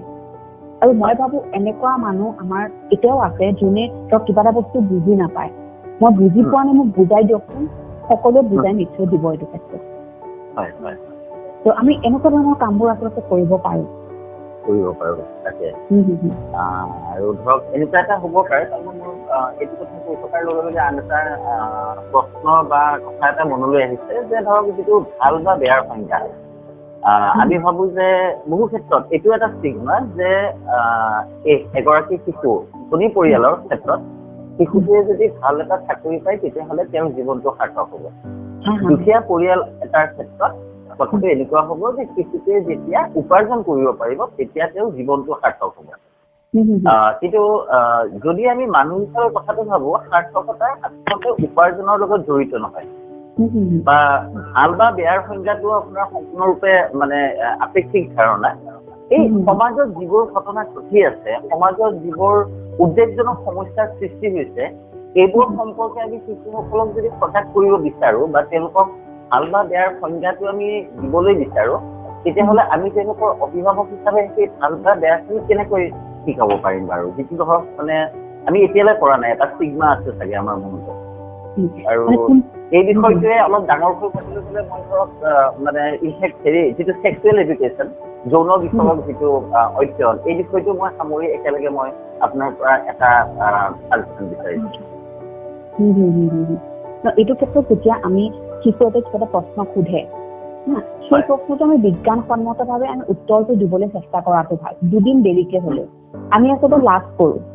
শিশু এটি মাজতে কিবা এটা এনেকুৱা ধৰণৰ এটা মই ফেচবুকতে পঢ়িবলৈ পাইছিলো যে দেউতা তোমাৰ গাখীৰ আমি কিয় খাবলৈ নাপাওঁ, যে মাৰ পৰা আমি গাখীৰ খাওঁ, তো সেই বস্তুটো আমি শিশুটিক বয়স অনুপাতে যদি সেইখিনি সময়তে বুজাই দিব পাৰো তেতিয়া শিশুটিয়ে হয়তো এই যিটো আপুনি যিটো ক'লে যৌন শিক্ষাৰ ক্ষেত্ৰতো আমাৰ যেনেকৈ হৰমনেল চেঞ্জ হয় আমাৰ বডি চেঞ্জ হয় ল'ৰাবোৰৰ কি চেঞ্জ হয় আমাৰ যিটোকে বিজ্ঞানৰ যিটো চেপ্টাৰ নপঢ়া স্কুলত তো সেইখিনি বস্তু যদি আমি ঘৰৰ পৰা আমি এজ অভিভাৱক হিচাপে যদি আমি আৰম্ভ কৰিব পাৰো তেতিয়াহ'লে হয়তো এই যিটো সজাগতাটো আহিব ল'ৰা ছোৱালীখিনিৰ মনত আৰু যিটো তেওঁলোকেও কিমান ধৰক আমি কিবা এটা বেয়া চাবলৈ মোবাইলটোত যেতিয়া তেওঁলোকে আগ্ৰহী হৈ উঠিব তেতিয়া তেওঁলোকে যদি বুজি পায় যেতিয়া কথাটো তেওঁলোকে এইবোৰ ইমান বেছি আসক্তিটো হৈ উঠিব তেনেকে মই ভাবো হয় কিন্তু মানে সমস্যাটো ঘূৰি ঘূৰি আকৌ আমি তাতে আহি পাওঁ যে ধৰক এইবিলাক কথা ক'বলৈ আমি কুণ্ঠাবোধ কৰোঁ বা সিহঁতবোৰ বেছি সৰু আছে মানে আচলতে মই ভাবো কিছুমান ক্ষেত্ৰত অভিভাৱকসকলকো শিক্ষাৰ দৰকাৰ আছে যে তেওঁলোকক মানে শিক্ষাটো প্ৰদান কৰাৰ আগত আৰু এতিয়া এটা খুব ভয়ংকৰ সমস্যা হৈছে যিটো উদ্বেগজনক পৰিস্থিতি এটাৰ সৃষ্টি কৰিছে যে শিশুসকলক বহু ক্ষেত্ৰত এনেকুৱা হয় যে তেওঁলোকৰ মানে দেহটো কাট কৰি বা ধৰক মানে ছোৱালীৰ ক্ষেত্ৰতো হ'ব পাৰে কিছুমান ক্ষেত্ৰত ল'ৰাৰ ক্ষেত্ৰতো হ'ব পাৰে যিটো আমিও কেতিয়াবা তেনেকুৱা অৱস্থা এটাৰ সৃষ্টি হোৱা বুলি গম পাওঁ কাৰণে এই কথাখিনি কোনখিনি বস্তু ভাল কোনখিনি বেয়া বা কোনখিনি মানুহে তেওঁলোকক দিগদাৰ দিবলৈ বিচাৰিছে কোনখিনি মানুহে তেওঁলোকক সহায় কৰিবলৈ বিচাৰিছে তেনেকুৱা এটা জ্ঞান আমি প্ৰাথমিক স্তৰত দিবলৈ কিবা চেষ্টা কৰিব পাৰোঁ নেকি বাৰু সাধুৰ জৰিয়তে আমি শিশুবিলাকক ষ্টৰী টেলিং কিমান কৰোঁ আগতেতো বহুত ষ্টৰী টেলিং হৈছিলে ন মানে মই বহুত মানে এনেকুৱা নহয় যেন খুব কি কয় বহুত যুগৰ মানুহো নহয় চব সিদিনাৰ বুলিয়ে ক'ব পাৰি তেতিয়ালৈকে আচলতে মই যেতিয়া সৰু আছিলো আচলতে মই 93 কথা কৈছো সেইখিনি সময়তো আচলতে আমাৰ ঘৰত সাধু কোৱা এটা আছিলে মানে পৰিৱেশ এতিয়া আমাৰ সেই সাধুৰ জৰিয়তে আমি সিহঁতক একোৱে বুজাবলৈ নিবিচাৰো মোবাইলটো দি দিওঁ হয়তো ৰাইম শিকক আমাৰ সেইখিনিতে আমি যেতিয়া শিশুকে কিবা এটা অকণমান বাবা বেবলিং নানা কৰিবলৈ আৰম্ভ কৰে মোবাইলটো দি দিওঁ যি শিকিছে আমাৰ বস্তুটো আমি A for Apple শিকিব লাগে আৰু একদম টপ আহিব লাগে কিন্তু বাকী আমাৰ বস্তুখিনি যিখিনি আমাৰ ডে টু ডে লাইফত চলি থাকে না সেই বস্তুবোৰৰ পৰা আমি আঁতৰি আহোঁ আৰু শিশুটিয়ে কোনো বস্তুটো গমেই নাপায় নাজানে সেইটো কাৰণে আমি সাধুৰ জৰিয়তে লগতে নিজে এক্সপিৰিয়েঞ্চ কৰোঁ কিছুমান বস্তু ধৰক আপুনি ফুৰিবলৈ গৈ আছে ক'ৰবাত গৈ আছে কিবা এটা দেখিছে বা আপুনি এনেকুৱা নহয় যে টিভিটো চাই আছে টিভিটোত কিবা এটা বাতৰি আহে উদ্বেগজনক বাতৰি আহে শিশুটিৰ লগত আপুনি শিশুটিক সেইটো সময়ত অবজাৰ্ভ কৰাটো প্ৰয়োজন যে শিশুটিৰ কেনেকুৱা চেঞ্জেছ কিবা আহিছে নেকি ফেচিয়েল এক্সপ্ৰেছত সেই নিউজটো চাই পেলাই সেইখিনি সময়তে আমি শিশুটিৰ লগত ইণ্টাৰেষ্ট কৰিবলৈ যে তুমি কি ভাবা আচলতে এই বস্তুটোকে শিশুটিৰ মনত যিবোৰ প্ৰশ্ন উদয় হয় সেই প্ৰশ্নসমূহ জানিবলৈ চেষ্টা কৰাটো হয় আৰু সেই প্ৰশ্নসমূহৰ ভিত্তিত আমি শিশুটিৰ লেভেলত গৈ যদি বুজাওঁ ভাল হয় এইখিনিত মই মানে এইটো কথা খুব ভাল লাগিলে আৰু মোৰ ধৰক ইয়াৰ পাছৰ প্ৰশ্নটোৰ মই যিটো সুধিব বিচাৰিছিলো এইটোৰো উত্তৰ পালো মানে ধৰক তেওঁলোকৰ অনুভূতিখিনি আমি মানে তেওঁলোকক অনুভূতি প্ৰৱণ কৰি ল'ব লাগিব সাধু কোৱাৰ জৰিয়তে বা তেনেকুৱা ধৰণৰ চিষ্টেমৰ জৰিয়তে মানে কিছুমান ক্ষেত্ৰত মানে ক'বলৈ ভাল লাগে বা আমি জানিও ভাল পাইছো যে ধৰক সোণাপুৰ অঞ্চলত আমি এনেকুৱা সাধু কোৱা প্ৰতিযোগিতা এটা বছৰে পাতি আছো আৰু তেনেকুৱা বৰ গাঁও ক্ষেত্ৰত হৈছে কি মানে সফলতাটো আমি বেছি পৰিমাণে পাই আছো মানে চহৰ বা টাউনত যিটো হৈ আছে আৰু এইখিনি পিছত মই একেবাৰে শেষত আপোনাক এটা কথা সুধিম যে প্ৰতিজন শিশুৱে এগৰাকী ব্যক্তি গতিকে আমি যেনেকে ধৰক ব্যক্তি এগৰাকীক সন্মান কৰোঁ গতিকে তেওঁলোকৰ যিটো ব্যক্তিত্ব আছে সেই ব্যক্তিত্বটোক যদি অকণমান বাধাগ্ৰস্ত হয় আপুনি অকণমান আগতে কোৱাৰ দৰে আমাৰ যুধিষ্ঠিৰে যিটো প্ৰশ্ন সুধিছিলে তাৰ উত্তৰত আপুনি কৈছিলে যে আমি কেনেদৰে ব্যৱহাৰ কৰোঁ বা আমি যদি মোবাইলটো চাই থাকোঁ তেওঁলোকে অনুসন্ধিত হয় মোবাইলটো চাবলৈ অৰ্থাৎ এই গোটেইখিনি তেওঁলোকৰ ব্যক্তিত্বৰ কথাটো নিৰ্ভৰ কৰিছে গতিকে শিশু এটাৰ ব্যক্তিত্ব বিকাশৰ ক্ষেত্ৰত বা ব্যক্তিত্ব নিৰ্ধাৰণৰ ক্ষেত্ৰত পিতৃ মাতৃ হিচাপে বা আমি তেওঁলোকৰ অভিভাৱক হিচাপে তেওঁলোকক কেনেদৰে গঢ় দি তুলিব পাৰিম ব্যক্তিত্ব গঠনৰ কথা কৈছে একজেক্টলি ব্যক্তিত্ব তেওঁলোকৰ ইণ্ডিভিজুৱেলিটি যিটো আছে কাৰণ তেওঁলোকে একোটা চৰিত্ৰ আৰু চৰিত্ৰক যদি ইগনোৰ কৰে তেতিয়াহ'লে তেওঁলোকৰ গোটেই নেৰেটিভটো বা ডিছকোৰ্চটো তেতিয়াহ'লে আপোনাৰ ডিষ্টাৰ্ব হ'ব এই ক্ষেত্ৰত তেওঁলোকৰ ব্যক্তিত্ব বিকাশত আমি কেনেকে মানে সহায় কৰিব পাৰোঁ বা আত্মজান দিব পাৰিম প্ৰথম কথাটো হৈছে আমি কেতিয়াও কম্পেয়াৰ কৰিব নালাগে যে তুমি এনেকুৱা কৰা যে তোমাৰ ভাইটিয়ে নকৰে বা দাদাই নকৰে তো সেই বস্তুটোক আমি এজন হিচাপত আমি তেখেতক সন্মান কৰাটো প্ৰয়োজন তেখেতৰ প্ৰতিটো চিন্তাধাৰাক আমি সন্মান কৰাটো প্ৰয়োজন তেওঁ বস্তুটো কিয় ক'বলৈ বিচাৰিছে বেয়া কামো কৰিব পাৰে ভাল কামো কৰিব পাৰে প্ৰতিটো কামৰ এটা কাৰণ থাকে আমি শিশুটিৰ পইণ্ট অফ ভিউ হিচাপত আমি সেইখিনি জানিবলৈ চেষ্টা কৰাটো ভাল। কোনোবাই কৰিছে সেইটো উদাহৰণ তুমি কেতিয়াও আনিব নালাগে। তো আমি একচেপ্টেন্সটো আমি এজন হিচাপত কৰিব লাগে যে প্ৰতিজন শিশু আমি ইউনিক, আমি সকলোৱে জানো এইটো কথা, কিন্তু জানো যদিও আমি সেইটো বস্তু আমি মানি নচলো। সেইটো কৰিব পাৰে। আৰু যিটো আমি এখন দৈনিক ৰুটিন আচলতে ল'ৰা ছোৱালীৰ ক্ষেত্ৰত মানি চলাটো খুব প্ৰয়োজনীয়। ৰাতিপুৱা শোৱাৰ পৰা উঠাৰ পৰা ৰাতিলৈকে যিখিনি কাম, তেতিয়া শিশুটো আচলতে দায়িত্বশীল হয় নিজৰ কামখিনিৰ ক্ষেত্ৰত, বা তেওঁ মাক দেউতাকক কোনোবাখিনি আমি এনেকৈ ৰাখিব লাগে যে তুমি মা বা দেউতাক হেল্প কৰিব লাগিব। এইটো উদাহৰণ এজ এ পেৰেণ্টছ হৈছে ৰ'ল মডেল ন। তো সেইকাৰণে পেৰেণ্টছে যেতিয়া দেউতাকে মাকক সহায় কৰে, মাকে দেউতাকক সহায় কৰে, এইটো ল'ৰা ছোৱালীয়ে শিকে দেখি পেলাই। তো এই ৰুটিনখন যদি আমি এখন ৰুটিন ফ'ল' কৰিবলৈ চেষ্টা কৰোঁ তেতিয়াহ'লে ভাল হয়। আৰু যিটো শৃংখলাবদ্ধতা বা সেই বস্তুখিনি আমি সৰুৰ পৰাই আৰম্ভ কৰিব লাগে, তেতিয়া ডাঙৰ হ'লে বহুত বেছি প্ৰব্লেম নাথাকে। আমি আচলতে কেতিয়া হওঁ প্ৰথমৰ পৰা আমি একো নকৰোঁ, মানে বেছিভাগ ক্ষেত্ৰত দেখা যায় যেতিয়া প্ৰব্লেম এটা হৈ যায় তেতিয়া একদম উঠি পৰি লাগো। আৰু এটা ল'ৰা ছোৱালী কি হয় ডাঙৰ হৈ যোৱাৰ পিছত মানে 6 বছৰ বয়সতে যদি ডেভেলপমেণ্টখিনি হৈ যায়, সকলো বস্তু বুজা হৈ যায়, ভাল বেয়া তেওঁলোকে জানা হৈ যায়গে। তো সেইখিনি সময়ত বুজাবলৈ যাওঁ ন, সিহঁতে আকৌ বিৰতি হৈ যায়, ইমান দিনতো একো নকৰে, আজি হঠাৎ ক'ৰ পৰা মানে এনেকুৱা। আৰু এটা আমাৰ হয় যে পেৰেণ্টছ সকলক ডুৱেল কেৰেক্টাৰ প্লে কৰে ন, কেতিয়াবা কৰা দেখা যায়। মানে ধৰক ঘৰলৈ আলহী আহিছে, সেই আলহীজনক খুব ধুনীয়াকে একদম মাতবোল কৰিলে যেতিয়া সন্মুখত আছিলে, যেতিয়া ওলাই মাত্ৰ দৰ্জাখন বন্ধ কৰি গ'লহে তেতিয়া ইমান বেয়া পাওঁ মানুহজনক, একদম ভাল নালাগিলে, বেয়াটো যদি কৈ দিলে। শিশুটো দেখিলে ন সেইটো বস্তু, তাৰপিছত তেওঁলোক কনফিউজ হৈ যায় আচলতে, মই মা বা দেউতাক মই বিশ্বাস কৰিম নে সেই মানুহজনক। তো তেওঁলোকক সেইটো ব্যক্তিত্বৰ বিকাশত অকণমান হ'লেও কিন্তু মানে ব্যাঘাত জন্মায়। আৰু তাৰ উপৰি আৰু এটা হয়, আমি শিশুটিক নিজৰ যিবোৰ কাম হয় সেই কামবোৰ নিজে কৰিবলৈ দিয়াটো ভাল। আমি ধৰক এনেকুৱা নহয় যে কিবা এটা কাম কৰিব লৈছে, বাবা তুমি এইটো নোৱাৰিবা নেকি, এনেকুৱা ধৰণৰ আমি আগতে নিগেটিভটো ক'ব নালাগে। তুমি এইটো তুমি এইটো কৰাচোন, বা এনেকে কৰিলে এটা ধুনীয়া এটা সহজ উপায় আছে কিন্তু কামটো কৰিব পৰা। তো তেনেকে কৰিলে কি হয়, আগ্ৰহী হয় যে মই সহজ উপায়টো বিচাৰো কামটো কৰাৰ, কাৰণ দেউতাই বা মায়ে তুমি কৈছিলে।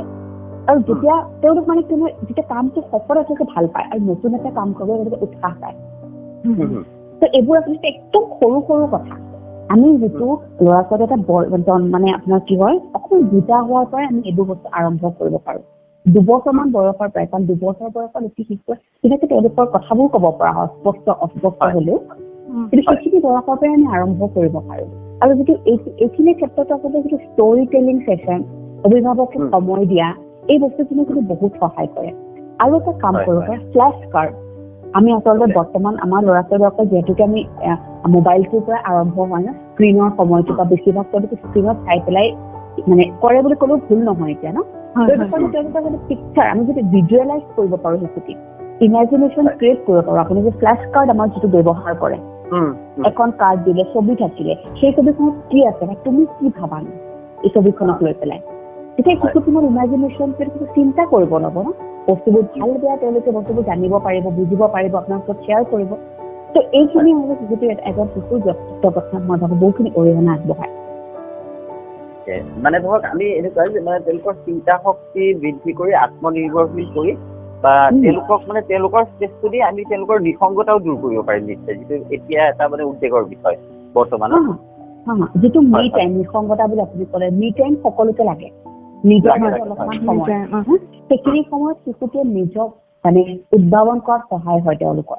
আমি সকলো ক্ষেত্ৰতে ইণ্টাৰাপ্ট কৰিব নালাগে, অকণমান যেতিয়া ডাঙৰ হৈছে, বাবা তুমি কাৰ লগত গৈছিলা, কোন গৈছিলা তোমাৰ লগত, এনেকুৱা আমি সুধিব আৰম্ভ কৰোঁ। আহি পোৱাৰ লগে লগে ঘৰত মাত্ৰ সোমাইছেহে, তো সেইটো শিশুটোৰ মনত মানে যিটো ট্ৰাষ্ট, মাক দেউতাকৰ মনত বিশ্বাসটো কোনোবাখিনি যে মা বা দেউতাকে বিশ্বাসে নকৰে, কিন্তু শিশুটিয়ে লাহে লাহে ক'ব, আপুনি লাহে লাহে সুধিব ধৰক তেওঁলোকৰ লগত, তেওঁৰ শিশুটিৰ লগত আপুনি সময় কটাই আছে সেইখিনি সময়ত, সেইখিনি সময়ত হ'লে তুমি ইমান কাৰ লগত গৈছিলা, আমাৰ কথা সোধাৰো কিছুমান আছে কিন্তু সেইটো এনেকুৱা হ'ব নেকি আপুনি ধৰক যিখিনি কৈ আছে, এইটো এনেকুৱা কথা যে মানে ল'ৰাটোক বা ছোৱালীটোক আমি মানে স্পেচ দিয়া কথাটো যে মানে সময় দিছোঁ, তেওঁলোকক স্পেচ দিছোঁ ব্যক্তি হিচাপত, কিন্তু ব্যক্তি হিচাপত যদি আমি স্পেচ দিওঁ তেতিয়া তেওঁলোকে মানে যিটো বিসংগতা মানে মই আইচলেশ্যনৰ কথা কৈছো যে তেওঁলোকে অকলশৰীয়া অনুভৱ কৰিছে মানে এইখিনি বস্তু কৰিব দিলে তেওঁলোকক অলপ ইমাজিন কৰিব দিলে অলপ চেল্ফ ডিপেণ্ডেণ্ট হ'বলৈ দিলে বোধকৰো তেওঁলোকৰ সেই আইচলেশ্যন বা বিসংগতাটো নিশ্চয় কমি আছে নহয় জানো বৰ্তমান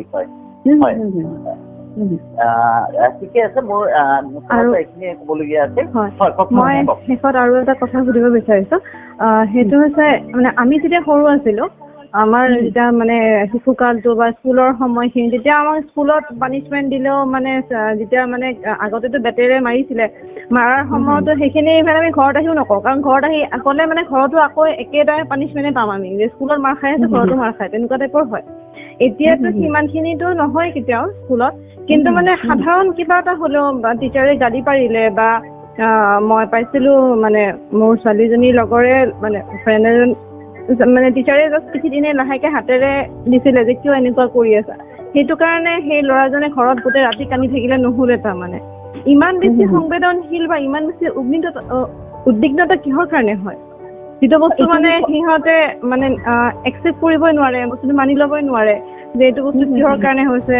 মানে আৰু তুলনাটো খুব বেছি যে মানে বেলেগক নকলে মোক কিয় ইমান বেয়াকে ক'লে বা সেই বস্তুটো আমি সেইখিনি সময়ত ইমানখিনি চিন্তা কৰা নাছিলো বা কৰিব পৰা হোৱা নাছিলো নে কি ক'ব নোৱাৰো কিন্তু আমি কথাবোৰ ইমান বেছি চিৰিয়াছলি লোৱা নাছিলো কিন্তু এতিয়া ল'ৰা ছোৱালীক মানে কিবা এটা সাধাৰণ সৰুকে ক'লেও সেই বস্তুখিনিয়ে সেই ইম্পেক্টটো বহুত দিনলৈকে থাকে তাৰমানে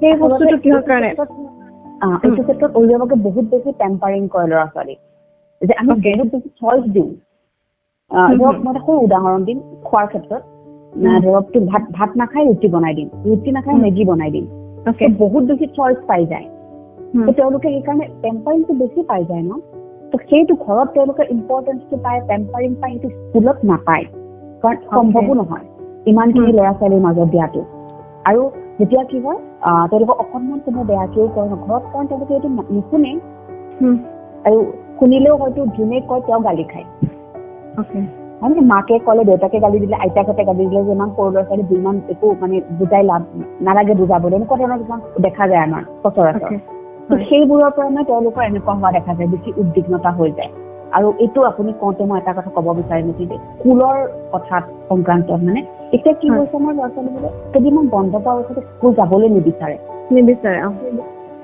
মানে কি গৰম বন্ধৰ পিছত বহুত বেছি ডাঙৰ সমস্যা হিচাপে মোৰ তাতে আহিছে ফোন বহুত স্কুল যাবই নিবিচাৰে একদম গেটৰ ওচৰলৈকে যায় তাৰপিছত ভিতৰত সোমাব নিবিচাৰে কান্দি কাটি বমি কৰি পেলাই মানে তো তেনেকুৱা এটা সমস্যাও হৈছে সেইটো ক্ষেত্ৰত আকৌ আমি দুইটা দিশে চাব লাগিব শিশুটিৰ ফালৰ পৰাও চাব লাগিব স্কুলৰ ফালৰ পৰাও চাব লাগিব স্কুলত কিবা সমস্যা হৈছে নেকি যে কোনোবাই মাৰা বা কোনোবাই জোকোৱা সেনেকুৱা ধৰণৰ কিবা সমস্যা হৈছে নেকি বা শিশুটিক কেতিয়াৰ পৰা এনেকুৱা কৰা হৈছে কিবা গা বেয়া হৈছিলে এনে বন্ধৰ পিছৰ কৰে নে আৰু কিবা ৰিজনছ আছে সেই গোটেই কথাখিনি মন কৰিব লাগিব আৰু আপোনাৰ যিটো প্ৰশ্ন সেই প্ৰশ্নটোৰ হিচাপত বহুত বেছি সংবেদনশীল আৰু এই কাৰণে আমি ঘৰত যিটো পৰিৱেশ আৰু আমি সেই সৰু সৰু বস্তুতে যে মাকে ইজনক পেৰেণ্টছক ফোন কৰিলে সিজনক ফোন কৰিলে আমাৰ ইয়াত এনেকুৱা কৰিলে আপোনালোকো কৰিছে নেকি এনেকুৱা ধৰণৰ কিছুমান আলোচনা যিটো শিশুটোৰ সন্মুখত হয় আৰু সেই অভিভাৱকসকলে যেতিয়া ভয় খায় যিটো এনজাইটি অভিভাৱকৰ মুখত যেতিয়া ফুটি উঠে তেতিয়া শিশুটিয়ে নিজে ছেফ ফিল নকৰে মানে এনেকুৱা কথাটো অলপ এনেকুৱা হৈ আছে চাগে মই ভাবি আছো যে আপোনাৰ যিটো আৱেগ আৰু সংবেদন দুটা বেলেগ বস্তু বা দুটা বেলেগ বিষয় গতিকে এই যে ধৰক এনেকুৱা এটা সমস্যা হৈ আছে আমি যিটো আলোচনা কৰিছো তেতিয়া আচলতে তেওঁলোক আৱেগিক হৈ পৰিছে কিন্তু আমি তেওঁলোকক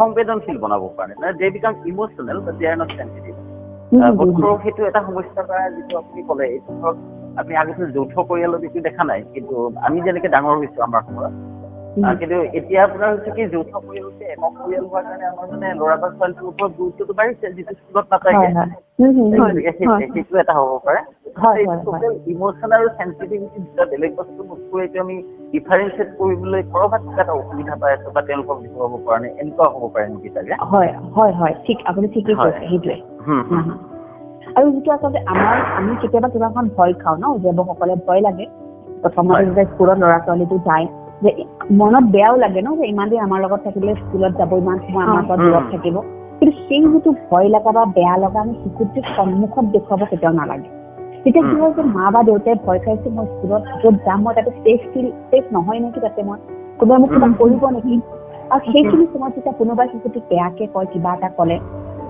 তেতিয়া তেওঁলোকৰ বেছি আৱেগিক হৈ পৰে ৰুচি। তেওঁলোকৰ সমস্যাটো বেছিকে আৰম্ভ হয় সেইখিনি সময়ত। আৰু আচলতে আমি তেওঁলোকক মানে কি হয়, খং নকৰোৱে ন, কেতিয়াবা আমি খং কৰাৰ প্ৰয়োজনীয়তা আছে শিশুটিৰ মনৰ জানিবৰ কাৰণে, আচলতে কেনেকুৱানো ৰিয়েক্ট কৰে। হয়, মানে কঠোৰতা অলপমান ঘৰতো অলপমান লাগে।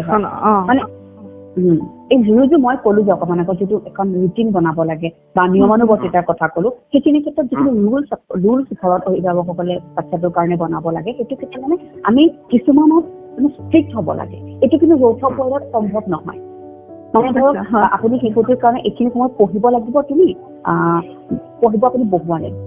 বহুত মানুহ ঘৰত থাকে, সকলোৰে মনৰ ধাৰণাবোৰ একে নহয়, ইমান সৰুতে কিয় পঢ়িব লাগিব উঠাই লৈ যায়, সেইটো শিশুটিয়ে কি হয় এটা ফাইদা উঠোৱাৰ যেন হয়, চান্স পাই যায় সেইখিনি সময়ত। সেইটো কাৰণে আমি ৰুলছটোৰ ক্ষেত্ৰত মানে সেই যিয়ে ৰুলছ নবনাইছিল আমি মানে সকলোৰে কাৰণে একে বা সকলোৱে সেইটো ক্ষেত্ৰত মানিব লাগিব, সকলোৱে একেলগে বহি পেলাই লাগিব ৰুলছটো বনোৱাটো ভাল। যে পঢ়াৰ সময়ত পঢ়া, মৰম কৰাৰ সময়ত মৰম, আৰু যদি বেয়া কৰিছে তাৰ কাৰণে পানিছমেণ্ট। সেইটো এটা শৃংখলা এটা হোৱা ভাল কথাটো। হয়, সেইটোৱে। আৰু ঘৰত মানে এইখিনি ক্ষেত্ৰতে আৰু এটা কৰা দেখা যায় যে পানিছমেণ্টৰ কথা যিহেতুকে মই ক'লো, সেইটো ক্ষেত্ৰত আমি পানিছমেণ্টটো ঠিকে দিয়া থাকে, কিন্তু ৰিৱাৰ্ডটোৰ ক্ষেত্ৰত আপোনাৰ কি হৈ যায়, আমি বস্তু দিওঁ ল'ৰা ছোৱালী, খোৱা বস্তু দিলে, খেলা বস্তু দিলে, য'ত শিশুটিৰ লোভটো দিলে দিনে বাঢ়ি গৈ থাকে। তো সেইটো এটা কিন্তু বহুত ডাঙৰ প্ৰব্লেম হয়, যেতিয়া পিছত নাপায় সেইটোৱে বহুত বেছি ডাঙৰ এডলেচন সময়ত গৈ পেলাই সেইটো মানে ডিমাণ্ডিং এটা নেচাৰ ক্ৰিয়েট কৰে। তো সেইটো কাৰণে সেইটো যদি আমি নকৰোঁ, এখন যদি আপুনি বিহেভিয়াৰ চাৰ্ট বনাই ঘৰত, বিহেভিয়াৰ চাৰ্ট বুলি নহয়, ধৰক তেনেকুৱা আজি তুমি কি ভাল, কি তোমাৰ ডেইলি ৰুটিনখন এখন, আৰু তুমি ইয়াতে কোনটো বেয়া কাম কৰিলা, তাৰ কাৰণে তুমি আমি ষ্টাৰ পাই কিছুমান কিনিবলৈ, ৱাও ভেৰি গুড, ঘৰতো বনাব পাৰে। তো সেইবোৰ আপোনালোকে সেইবোৰ দিব পাৰে অভিভাৱকসকলে। আৰু এনেকুৱা কৰিব পাৰে যে পানিছমেণ্ট হিচাপত যে মাৰা সকলো ক্ষেত্ৰতে কিন্তু শিশুটিক পিটন দিওঁ বা মাৰো, সেইটো মানে চলিউশ্যনটো ইমান ওলাই নাহে, সেই অকণমান সময়ৰ কাৰণেহে হয়, মানে চেকনিটো গুচি গ'ল, তাৰপিছত পাহৰিলে। কিন্তু আমি যদি এনেকুৱা কৰিব পাৰো, যদি শিশুটিৰ ভাল লগা সি বেয়া কাম এটা কৰিছে, অকণমান সময় টিভি চাই, আমি টিভি টাইমটোৰ পৰা 5-10 মিনিট কাটি দিলো, কাৰণটো কি তুমি বেয়া কাম কৰিছা। তো আমি সেই পানিছমেণ্টটো তেনেকুৱা ক্ষেত্ৰতো বেছি উপযোগী হয়। মই কথাটোৰ লগত ৰিলেট হ'ল কাৰণে কৈ দিলো।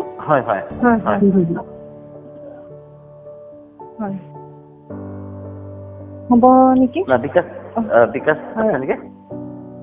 বিকাশক কৈছিলো, বিকাশ কিবা আছে? নাই, ঠিকে হ'ব, মানে গোটেইখিনি তেওঁ কৈছে অলৰেডি, গতিকে মোৰ বিশেষ সুধিব লগা নাই তেনেকুৱা। আৰু এতিয়া আৰু এটা কথা মই সুধিব লৈছো এতিয়া, মানে গালি নপৰাকে মানে ব্যৱহাৰিক দিশত আপুনি ইতিমধ্যে ক'লে, তাৰমানে সিহঁতক তথাপিতো মানে যিটো স্কুলৰ পৰিৱেশ আৰু ঘৰৰ পৰিৱেশৰ কথা কৈছিলো, সেই বস্তুখিনি মানে তাৰে চলিউশ্যনটো কেনেকে কৰিব পাৰি, যিটো কথা মই ক'লো, মানে সিহঁতে ইমান উদ্বিগ্ন বা গালি পাৰিলে স্কুলৰ যিটো হয়, কেতিয়াবা এনেকুৱা হয় তেনেকুৱা সময়ত অভিভাৱকে গৈ পেলাই স্কুলত কমপ্লেইন দিয়ে যে টিচাৰে মানে গালি পাৰিছে বা যাৰ কাৰণে এনেকুৱা হৈছে, সেই বস্তুটো মানে কিমান দূৰলৈ শুদ্ধ বা সেইটো বস্তু কেনেকে কৰা উচিত? সেইটো আপুনি জানাটো প্ৰয়োজন, কিন্তু কাৰণ স্কুলত ল'ৰাটো বা ছোৱালীজনী কিহৰ কাৰণে কান্দিছে, কিহৰ কাৰণে এনেকুৱা ব্যৱহাৰ আচৰণ কৰিছে, সেইটো অভিভাৱকসকলে জনাটো প্ৰয়োজন। কাৰণ কেতিয়াবা কি হয়, ধৰক তেওঁলোকো স্কুলত আজিকালি দেখা যায় যে আয়াসকল যিসকল থাকে তেওঁলোকৰ ইমান ট্ৰেইনিং নাথাকে ডিল কৰাৰ ক্ষেত্ৰত, কোনোবা মাৰি দিয়ে, কিছুমানৰ ধৰক টয়লেট তেওঁলোকৰ কণ্ট্ৰলটো নাথাকে, সেইখিনি সময়তো তেওঁলোকক মাৰে, বা টিফিনটো খোৱাৰ ক্ষেত্ৰত মানে যিটো কয় দম দিয়া, তুমি নাখালে আজি নহ'ব, ৰুমৰ ভিতৰত সোমাই ৰাখিম। বহুতক এইটো কমপ্লেইন কৰে যে ৰুমৰ ভিতৰত বন্ধ কৰি ৰাখিম, সেইটো শিশুতে ভয় খায়। সেইটোত আমি অভিভাৱকসকলে কথা পতাটো খুব প্ৰয়োজন।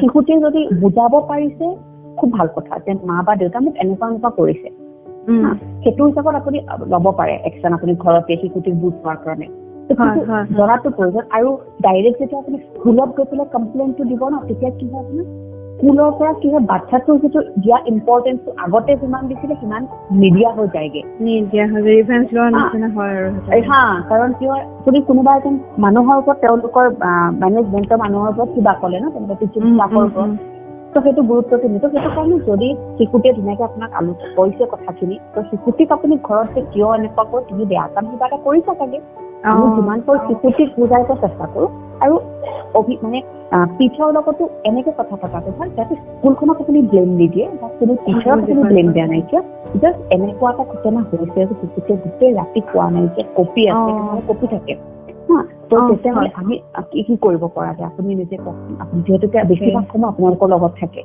আৰু আপোনাৰ কথা শুনেও তেনেকে আমি বস্তুবোৰ চলিউশ্যন কৰিব পাৰোঁ কিন্তু এইবোৰ সকলো ডিছকাশ্যন কিন্তু শিশুটিক আগত ৰাখি সন্মুখত ৰাখি কৰাটো ভুল